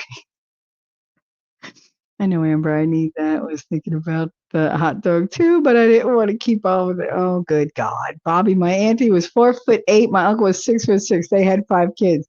Yeah, because I mean, he could just turn her upside down and dunk it at that point. I mean, she had to be all sorts of positionable. Sorry, I know that's your aunt and everything, but I mean, really. And little people, like short women, very fertile. Very fertile. And we get easy very quickly because there's not that much distance for the sperm to have to travel. It's like a direct injection. Leave it up to you. Yeah, leave it up to you, Amber. That's okay. That's okay. Legit, I've been laughing for about 5 minutes straight. You should be. Everybody should be laughing. Dyed my hair black once and nobody noticed. I dyed my hair blonde and walked past my mother and she didn't know it was me. I even said hello and she was like, I don't know you. I was like, Ma. She was like, oh my God, why are you blonde? I was like, because I mentioned it. And Vicky was like, that seems like a good idea. We have nothing to do. I'll pay for it. Let's go. And I wound up platinum blonde. And a day later, I wound up with green hair because apparently the sun and platinum blonde hair, they on my hair didn't go well. It all turned green. And then it was all black for 2 years because fuck you, green hair. I was very upset. Very upset. I do have one picture of me with blonde hair though, but I didn't like it. A Chihuahua T3 is a Chihuahua. A Chihuahua. Chihuahua doggy. That's how my friend Spanky used to say it. I'm getting some gray chest hairs. I'm not. No, I have no chest hairs, which is my goal in life. That's more disturbing to me than on top of my head. It's heading south, and I'll be plucking or dying. Listen, when my mother got out of the hospital, I said, Ma, you're still in your nightgown because she fled the hospital. She signed herself out. And they just showed up all happy. Hey, we signed ourselves out. I was like, you're both idiots. And she sits on the couch and I'm trying to like take care of her. I was like, are you still in your nightgown? Did you leave the hospital in your nightgown? She was like, yep. I said, where are your underwear? She went, and flashed me. 1, things were sparse. 2, it was all gray and white. And I was very, like, I'm still traumatized. I was like, really? I could have lived without seeing that. Thank you. She was like, it's your future, bitch. No, it ain't. Like, bite your tongue. No, it ain't. No. Like, I would rather have just like, just wax floors than have to deal with that. No, like patchy shit. Get out of here. Yeah. Wait till you get your gray nut hairs. That's gonna be funny. Harlan says I'm old. Just let it all grow out white. There you go. I dyed my hair black for 10 years and I was blonde during lockdown, red for a second. Now I'm just letting it happen. That's me all the time now. Like, I don't put makeup on. I wore makeup the other day and had my camera on or whatever, and nobody's paying attention. So I said, fuck it. I turned the camera off. I took the shit off. I fucking brushed my hair back out and put it in a ponytail. And I was like, fuck it. I'm done. Like, back to casual, like, just being in sweatpants or whatever. But yeah, no, like I try to get up and get like a little gussied up every day now because I want to feel better about me. I don't want to feel like, oh, there's no point to any of it anymore. Like now I get up and I do my hair and make sure I, brush my teeth really, really well because I don't like having any of that, like, I don't know, just icky feeling in my mouth. And then I'll put on like a little mascara or I'll put on a little lip gloss or something like that. But I don't go like the full fucking thing. But then I'll put on like an undershirt and like a long sleeve undershirt to stay warm. And a cute t-shirt over it, like a nice little layered look with some tight jeans, and I put my sneakers on and I feel like, okay, I can go out at any time. Now, whether I do or I don't, it's okay. If somebody knocks on the door, I'm presentable. I look good again. And I'm getting more confident in putting time and effort into how I look and how I present myself. Before, I was so worried about healing everything inside that the outside just went to hell.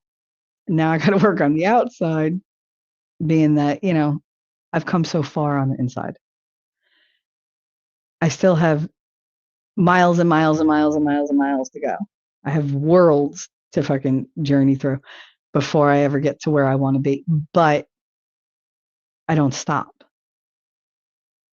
And that's pretty much why I ever did this stream, is just to prove we don't stop. Don't stop. Shit'll change. You guys have been there through with me through death and immobilization and hallucinations, fevers, a horrible pain, crisis of conscience, lack of faith, abundance of faith, falling, moving, being abused, being, like facing my old abuse, my old traumas. You've been there through everything. And you see that I'm still here, still laughing. I still have joy.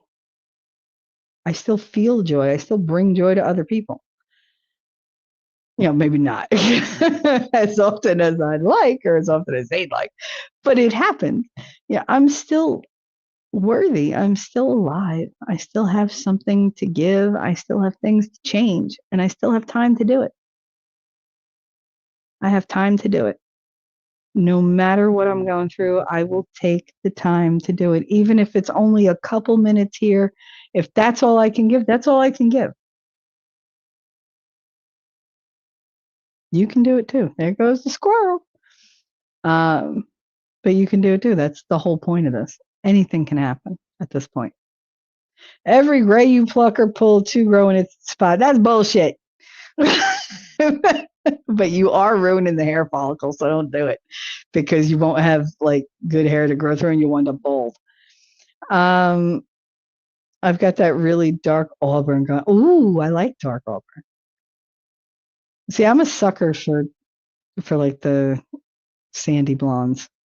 Sandy blonde hair or light brown hair with blue eyes. God, that's my kryptonite. Like, I literally will be like, yeah, do whatever you want. Like, you get away with murder, because it's just like, oh. Until I reach that point. Once I reach the point where I'm done, I don't give a fuck what you look like. You could be an Adonis dripping in nothing but money that you want to give to me, and I'll still tell you to go fuck yourself. You'll be dead to me. I also think people put the time into finding the right person for them. It takes time and effort to figure out that that's your person.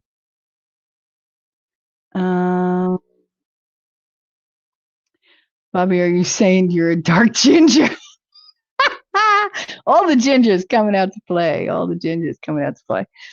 Man, it's been like 16 years, still nothing. Oh, all over again. Cobwebs. Remind me of the Drop Dead Fred. I'm trying to catch up. I'm less than 10 minutes behind. I'm clumsy. No, you're not. You're Bobby. I know clumsy. I've met her. I'm actually 5'4.5", but I say I'm 5 foot. So you're taller than me, bitch. God. The sweeter you look, the more of a bitch you probably are. Uh-huh. See, I have resting bitch face, and I'm one of the nicest people you're ever going to meet. But I always look pissed off. Unless I'm smiling, in which case people are like, why are you smiling all the time? Because otherwise you say I look like a bitch, so I'm either going to be intimidating or I'm going to look like I'm a little stoned. So be happy I'm a little drunk and stoned. Green hair and Oompa Loompa.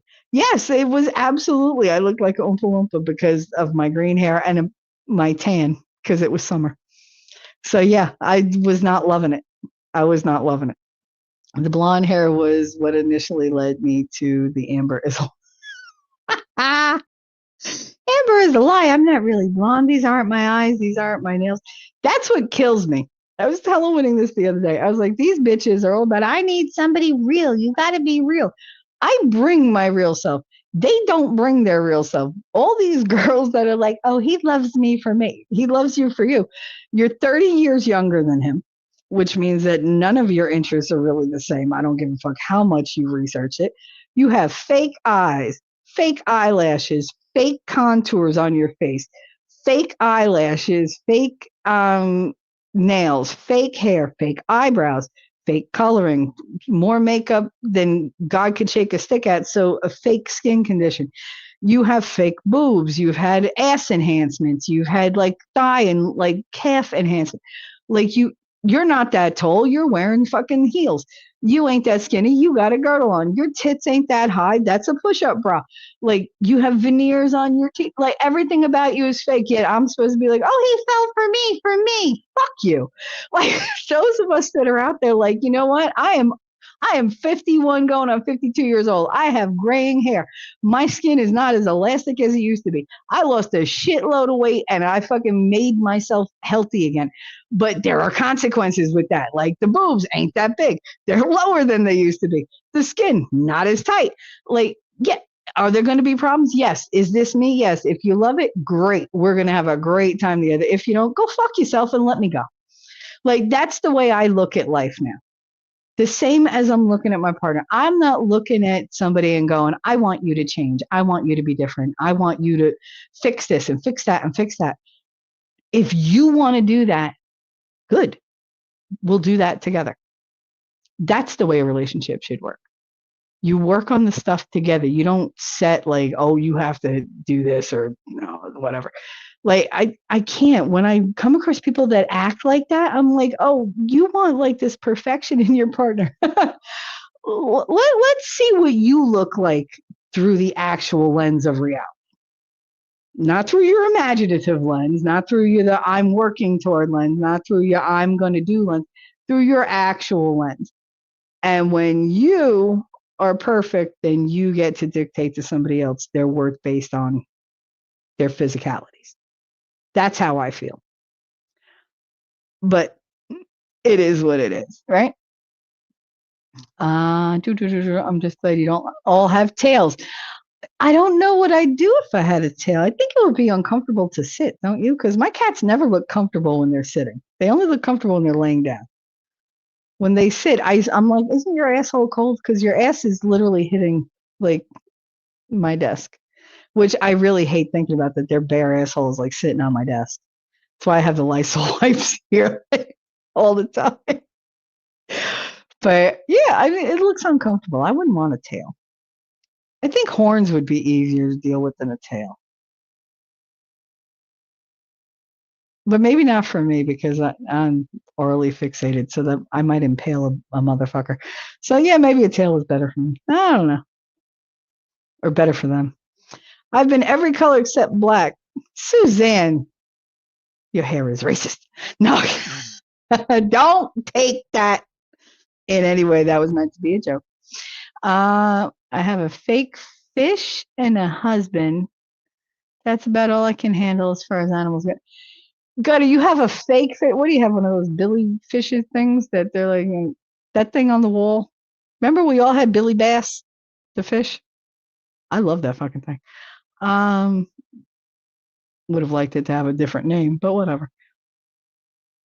Yeah, if you have a husband, you got all the children and animals you can take.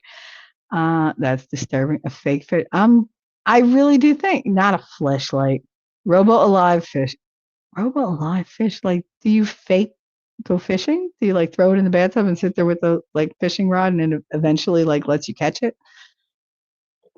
That's some fishing that I know some people who like my son would fish like that. No bugs, no mud, just sit by the tub and oh yeah, look. He'd probably get a kick out of that once. I officially have an AI overview on Google. All right. I'm kind of all sorts of giddy over it because it feels so weird. You're funny. I don't think I have one of those. What? I haven't had a haircut since before lockdown. Damn. A fish light. Yeah, a fish light. No, a fake fish. Makeup. That's what it's been forever since I used it. I used to use makeup and like hairspray as my armor. Like my mother always said I would never leave the house without my armor on. Face had to be done. Granted, I never wore heavy makeup, but I mean, my eyeliner, mascara, lipstick, like those were my staples. Like I had to wear those because I have awesome eyes and amazing lips. So why wouldn't I? But the hair, like the big hair, the hair always had to be done. And if it wasn't done, it was in a ponytail underneath the baseball cap because I didn't feel like doing it that day, or it's humid and I look like Orphan Annie on crack. Oh my God, it is snowing so hard right now. Fuck. Anyway, um, but yeah, I never used to leave the house without that. That gave me like confidence to face the world. Now I'm just like, nah, I don't care. Like none of it. I literally walk around like if somebody looks at me, I'm like, what? Like, because none of these people matter. I'm never gonna run into these people again. If I do, who cares? Like, I've had people who were in my life every day who had horrible opinions of me forever, and I didn't know it. And yet, they what they thought still doesn't matter. It still has no fucking effect. Everything is machines. That's why I've been making friends with the robot since I was young. Yeah, I'm gonna start a relationship with Claude because he tells me everything I want to hear. If I say this happened, he's like, this must mean you must feel a certain way about it. He's very understanding. Oh, but he's a machine. No wonder AI is so screwed up if it's watching this. I mean, AI could learn a thing or two. Yee, Bobby. There's an overview of my hashtag, a couple different ones. Actually, it's crazy. I mean, I got my own AI. It feeds me code and code blocks because I'm lazy. Oh, nice. Nice. Okay. The whole dying thing is now fun 5 times now. No. Girl, I know. I'm on like life number 6.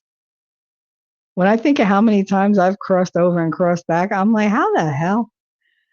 Like, either I'm really not done with what I'm supposed to do on this plane of existence, or God and the devil are like, fuck that, we don't want her.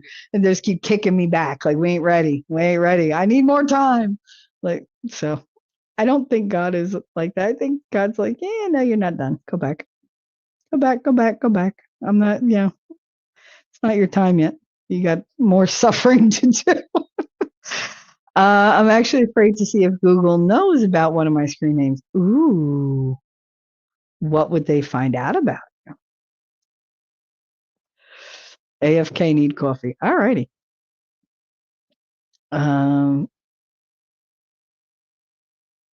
A for now? What is it? All right, go get your coffee, girl. Okay, AI confidently thinks I'm a video game and a music artist. Oh, well, AI confidently thought that winning was a weird sports company. It was, I don't remember what it was, but it was not right. And apparently because I did all his promos, everything about my channel was everything it should have said about his channel. So it's like, you are into, and I'm like, no, like, you're not describing me or my show or my channel. You're describing him. Like, and yet when it asked to describe him, no, it describes somebody completely different. I was like, what the fuck? Like, yes, AI's got quite a ways to go before it rules the world. I don't think my screen names pull up anything, but my hashtag does. Oh, I don't want to know what it says about me anymore. I mean, I like looking at fake tits and a fake ass, but I ain't going to marry it. I mean, that's true. That's true. But some people don't think that way. Some people don't think beyond like tomorrow or like a week from now. They don't think, oh, you know what? I'm getting, less valuable as I age. And my options are becoming smaller and smaller. And maybe I just want to be happy and be comfortable and feel secure and be supported. But, to each his own. Like, oh, if my dick don't twitch, and it ain't going to happen. I mean, I get that because I'm not going to look at somebody who's all gross and be like, oh, no, heart of mine. Like, no. Like, you got to, there's got to be something attractive and sexy about you. There's got to, yeah, you got to have that kind of thing going on, but it's not the be all and end all. My monkey brain will make grunting noises and nod, but me liking computers and chat, good. Really, Bobby? Your monkey brain will make grunting noises and nod. I can't even do it. Like, no, that's chimp noises. Oh, Darth would be so pissed. It's all right, Lovey. You get over it. You'll get over any hurt feelings. You'll be fine. There, see? Happy? I remember. That's why when people accuse me of filters and being a bot or a catfish, I mean, it really brought out my trolling side. I was like, oh, hell yeah, you're right. You're funny. See, I never catfished or used filters or whatever, and yet when I showed myself, I was just like, meh. Like they know what I look like. Jesus Christ, I put my fucking picture out all the time.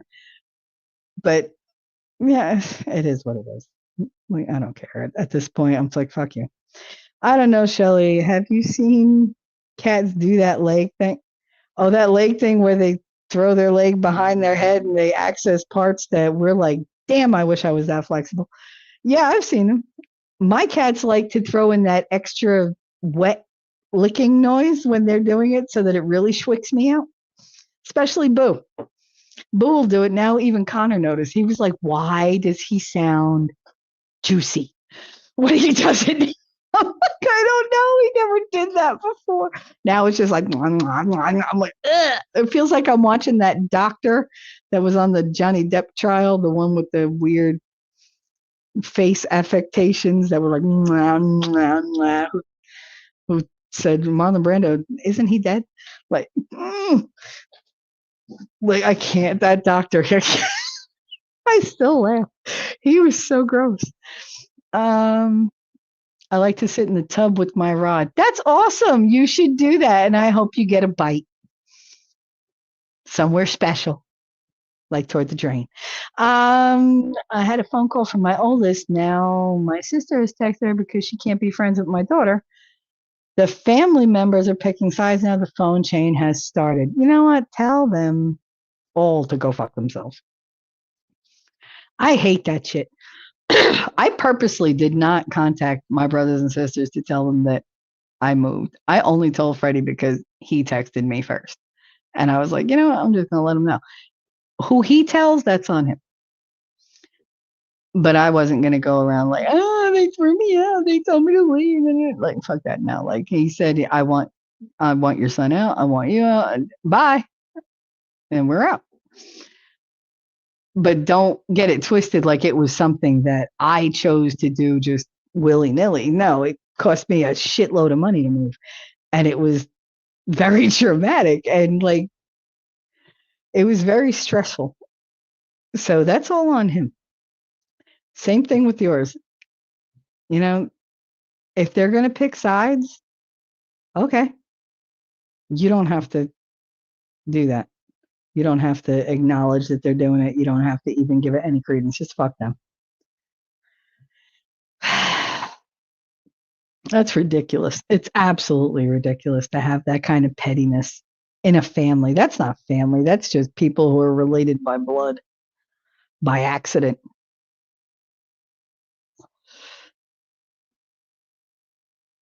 I am so sorry that you're going through that. All of you. Like, I mean, we all have problems. We all have problems and we don't want to like burden anybody, but it really does help to share them. It does. Even if nobody has anything constructive or good to say, or it doesn't help like figure out things, it helps to just take some of that load off. You know, just to make it makes it a little lighter. It's like, okay, I said it out loud. And then you start to think about like the reactions you get, and it can spark a lot of different ideas, a little, you know, motivation. It can change things positively. I believe in that. I do. I just made 1,000 selling all my china, and it's highly sought after a pattern. Oh, nice. Nice, Suzanne. I'm glad. I'm not big on selling things. I think other people are good at I suck at selling things. I do. I'm good at making things, but I suck at selling. I just give shit away. Um, lots of bad things. T3, lots of bad things. I know. You're a bit of a menace. Yeah, but we like you. I like you. I think you're fun. I don't get into the bullshit anymore. I turn my ringer off. Next, I turn my phone off. My mother's always, why don't you answer your phone? Because it's on silent. Well, how do you know when I'm calling? I don't. But what if I want to talk to you? Then you better hope I'm looking at my phone. I used to have my phone on like high volume all the time. Every single person in my life had their own text alert, so I knew who it was. And it got to the point where I was getting so jumpy if certain people texted me or called me that I couldn't even look at my phone. I just said, fuck it. And I turned it off. And that's when I disconnected from everything. I was like, I'm not doing this. Like, I cannot be there for every single person, for every drama when they're not listening to anything that I'm going through. They're not helping with anything I'm going through, but I'm supposed to like sit there and listen to 8 hours of woe is me. And I tell you what to do and you don't fucking do it. So, and then we're going to go through this tomorrow. So I just disconnected because I just couldn't take it because it wasn't one person. It was like every single person in my life was just nonstop, then bitch, bitch, bitch, bitch, bitch, bitch, bitch, bitch, bitch. And I was taking all their stuff and feeling it for them because unfortunately, I don't just listen to people. I feel what they're feeling. My head has this thing where it puts me in their place and I literally feel all the emotions that they're going through and it kills me. So I have to cut myself off not to do that. And other people don't do that. I didn't know other people didn't do that. I didn't know you could just listen to somebody and just be like, oh, and then let it go. I didn't know that was a thing. That's why if I'm telling somebody something that's really like important to me and it's not resonating with them or they're not like having any kind of reaction, it's hurtful to me because I know that I would be comforting to them. I would be supportive of them. I would understand on a different level and not just go, well, I don't know. Like it's different. But that's because I don't always remember that not everybody thinks like me. Not everybody reacts like me. Nobody feels like me. Just like I don't think or act or feel like everybody else. I only think and act and feel like me. So comparing and contrasting, that's fruitless. It's pointless. It's just going to be a disappointment in the end. You just got to take people as they are. And if you can handle that and deal with that on a regular, then good. And if you can't, well, it's best to know it now and get out before, before you're in too deep. Bobby probably has a foot OnlyFans channel under Robert Salon. Foot OnlyFans. Believe me, if there was money, my feet would be all over the internet. Because right now, I just want to be financially, secure, and I am right now. But I'd like to maintain that for the duration of my life. Okay, I just became aware of a situation. If y'all don't mind me venting for a second. Okay, Amber. I can't be, well, Bobby said, I can't be catfish. Anybody interested in me has got to be insane. Oh, sure, I'm a looker. But that's not what you have to worry about. No, it's the bodies in the basement. Shenny and I have the same brain after all. Oh, Lord. Ms. Elephant, you moved? Yes, I moved. I had to because it was bad. It was really, really, really abusive and toxic and destructive. And if I didn't move, either Connor or I were going to wind up offing ourselves because it was not a sustainable situation. Same here, Bobby. Vent away. Amber, vent away, doll. We're here for you. Okay, so I just started dating a guy. We work together. Never shit where you eat. It's not causing issues or drama in the workplace. Everyone knows, but we keep things professional. We both make insensitive jokes, but we all do. I just learned my boyfriend mentioned he was having some shortness of breath and made a joke about having a heart attack. And our general manager asked him if he was going to have one. Wouldn't it be when we were banging? I already didn't like her, but right at this moment, I'm kind of seething. Yeah, no, that's not a joking matter. Like, first of all, who the fuck is your boss to bring that shit up? And second of all, if he's having shortness of breath,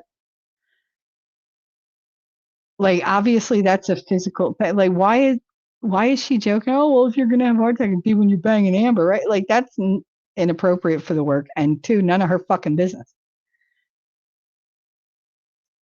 Oh, I'd be so mad. Oh, see that would bring on a listen, bitch. that would that would flip my switch real quick. Oh, because there's things you joke about and there's fucking things you don't. People learn what not to joke about with me real quick because I can joke about pretty much anything, but if you hit that sore spot, I will decimate you or I will cut you loose and not think twice about it. It's most of the time I just go quiet and I just like, fuck you, like whatever. If it's really like that was not an appropriate statement to make, especially like for a fellow like coworker or whatever on your level, sure. But a manager, no. They're held to a different standard. They're supposed to set the example, and that is not the example they need to be setting. That is so fucking rude. And when he called her out for being inappropriate, she called him hypocrite. No, he's a worker. You're a manager. You're a boss. That comes with a certain amount of decorum. You're not allowed to be the boss and hang out with all the like underlings and shit. It creates what? It creates confusion. I can't. Oh, he does, Suzanne. We both do, but I feel like it crosses so many. That crossed a lot of lines. Elifant said, "I'm sorry you had to go through that, Shelley." Oh, thank you, honey. I appreciate that. I I do appreciate the commiseration because I know everybody's going through a lot of hard times, like a lot of hard times, and it seems like things just don't get better, but they do. They really do. If you can get through, 10 seconds, then you go for 20, or you just go through another 10 seconds. Sometimes that's all you can do is just hold on and I just gotta breathe through it because it's going to pass. It will pass. Things will be different. And not all change is bad. Change is very, very good. It keeps things fresh. It keeps things alive. It keeps you going. Amber said, we don't even bring up anything like that at work. I mean, why would you? Well, you're sitting there and you're just like, hey, honey, you gonna come lay some pipe later? Haha. Like, okay, see you at the copy machine. Like, no, that's no. Um, it's nice, but if you said that here, I'd say it, not at work. I mean, there's a difference. This is personal and not a professional setting, obviously, because I'm here. But at work, like, dude, you're getting paid to be better. Like, step it up. T3, right? That's why I'm selling off all the stuff Harlem will never have any use for. Yep. Yep. The desk that open. Oh, an antique desk that opens up. Nice. Yeah, because you want that little nest egg. You want to have that security because you never know what expenses are going to crop up.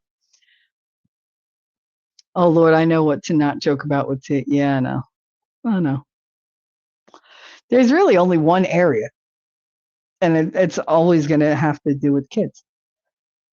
It really is only ever going to have to do with kids. But again, that's what got me out of that house. Like you turned on my son. I can't stand for that. I mean, I'll take all the abuse in the world. I'm pretty resilient. I bite back. But you're picking on my son? Really? You want to hurt my son? Because that brings out a different side of me. One that nobody wants to see. So yeah, no, that's my sore spot. That is my sore spot.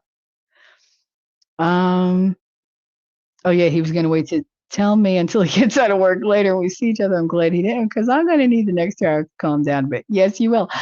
Thomas, you'll calm down. Just go like I don't know. Don't you have like an egg carton or some cardboard you could destroy, that actually does feel really good. You could just get a fork and stab the cardboard. It's very cathartic. I watch wrestling. That's my catharsis every week because they get all violent. I'm like, "Grr!" And this way I don't feel the need to do that personally to anybody. Doo-doo-doo-doo-doo-doo. Yeah, you're gonna need to calm down. What temp is it where you live? How you doing, Thomas? It is. I don't know. I haven't been able to look at my phone. Oh, I got something from winning too. Okay. I'm not gonna look at that now, but I will look at it later. I think he made a new intro song. See, he'd be so sweet. It is 25 degrees with a real feel of 11 and snow ending in 9 minutes. You lie. Ending in 9 minutes. Yeah, and then I look at the map and it's just all blue. Just all snow for like hours and hours. Assholes. Oh no, I'd fuck with her all day long. Oh no, I'd be pissed. I'd be like, oh, that was a really nice comment. I don't feel well. I have to go home, and I'm not taking a half day. Like I used to do that shit all the time. They piss me off and be like, and I'm going home. Well, you better sign out. Oh no, see, I'm having a mental thing right now, and I need to go, and you're gonna pay me. Why would I do that? Because if I stay, I'm gonna beat you bloody, and you're still gonna pay me, but you're gonna be beaten bloody, and then go home. Yeah, okay, bye. And I always got paid because don't piss me off to the point where I want to do physical violence. It takes a lot to get me there. Your best bet is to be like, go away. You sound so good today, Shelly. Thank you, honey. Thank you. It's nice to just talk. It's nice to just talk. And you guys respond and everything. And I'm not that far behind. I'm only 4 minutes behind. Look at that. See, I caught up, bitches. Anyway, everything has come to a standstill here due to it being like 20 below freezing. And stuck, it seems, for the next week before it starts warming up. Great. 20 below freezing. That's some bullshit right there. That's the kind of cold you don't get rid of. Oh, here come more snow squalls.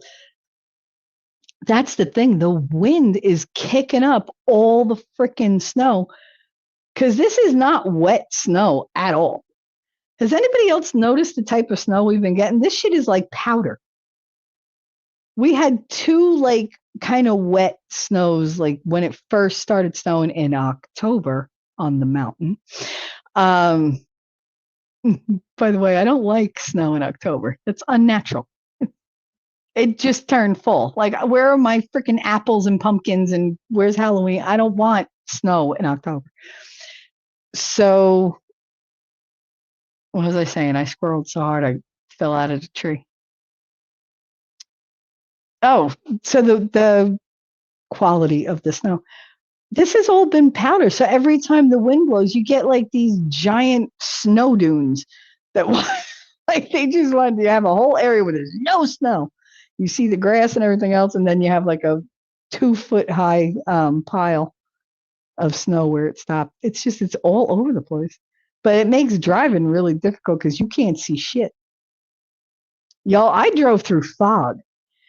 Now, I know I've driven through fog before, but there's fog and then there's like Stephen King kind of like John Carpenter kind of fog.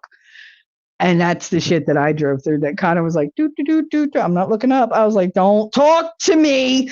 Like, just let me do this. I'm on a 1-lane fucking mountain with no guidance, nobody behind me, nobody in front of me, and I can't see shit. And I've never driven down this road. So I don't know if we're going to drive off a cliff. Just shut the fuck up. He was like, okay, you're good. I'm not going to pay attention. But I made it. And I had to make it back too, because it wasn't just one direction. That took away a lot of fear from me because I was terrified when I saw like the fog up ahead and I was like, what do I do? I've never done it. Like, I don't remember how to drive. And I was like, bitch, you can either panic and fuck up while you're driving because you're not going to be in the right state of mind, or you could be like, you know what? This looks like fun. Fuck it. Let's do this.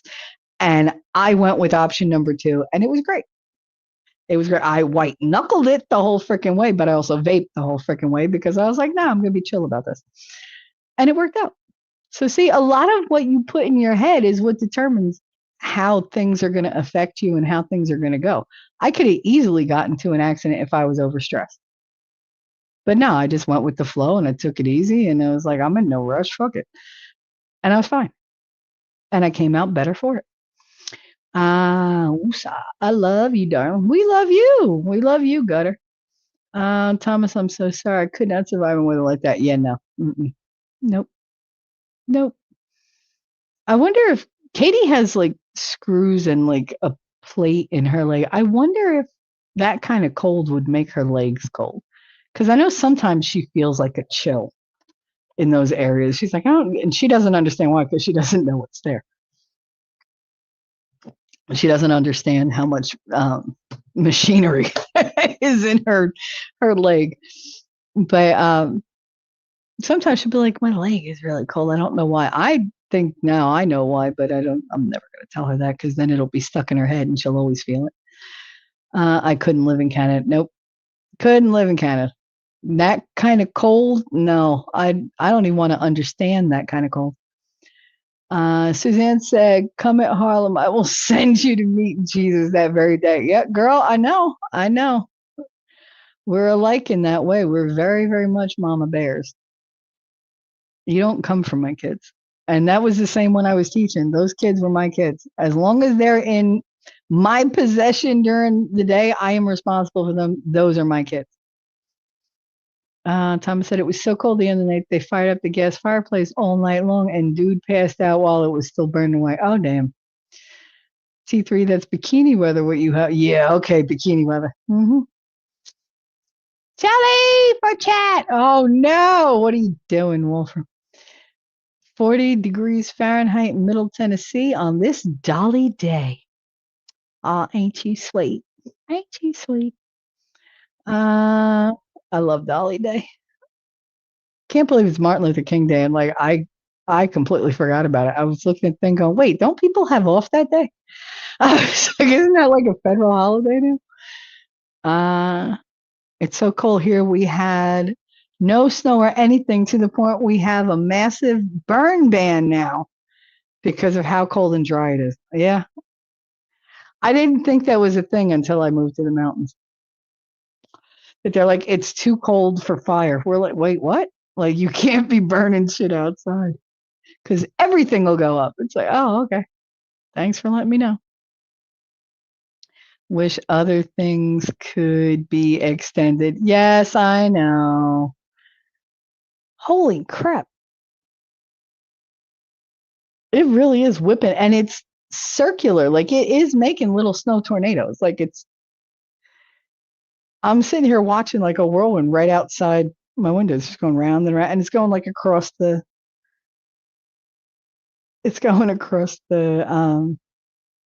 open space behind my house. It's weird, man. Amber, breathe in, breathe out, repeat. Yes, don't hit nothing. Like I said, take a fork and stick it in some cardboard over and over. You'll feel better.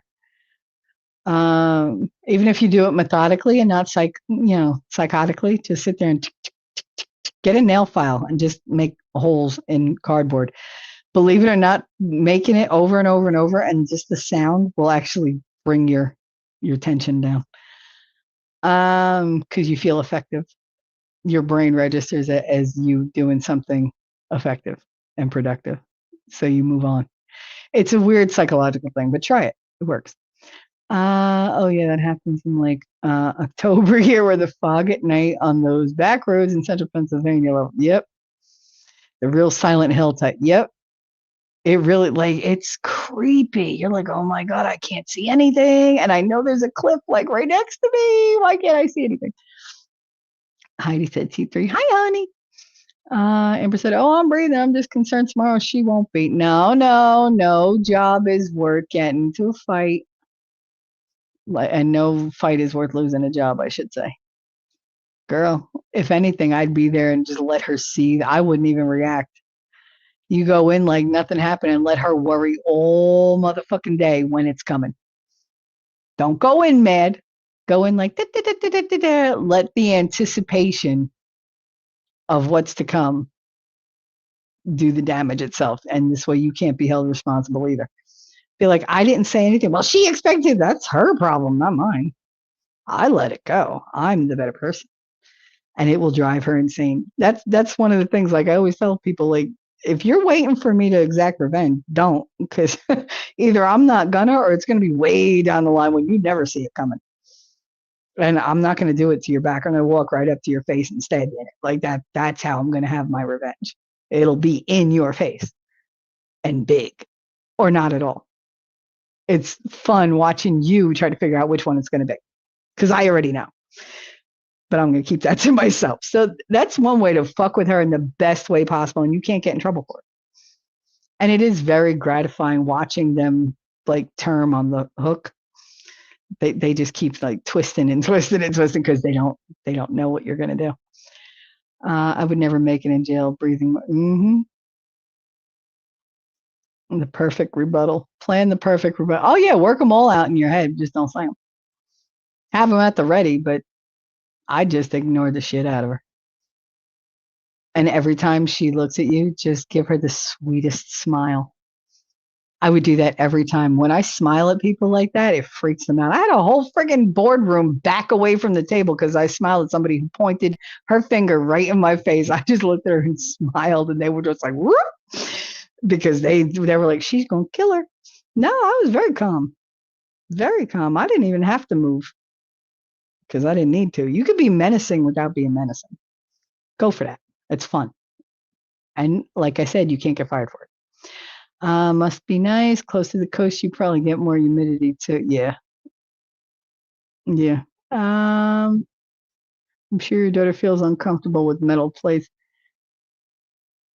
No, because they're not like giant metal plates. They're in her leg, but they use them to hold her, that the foot bone that they chiseled off that had grown incorrectly, they attached that to her ankle for extra support because her ankle bones had damage to them from, the way she walked.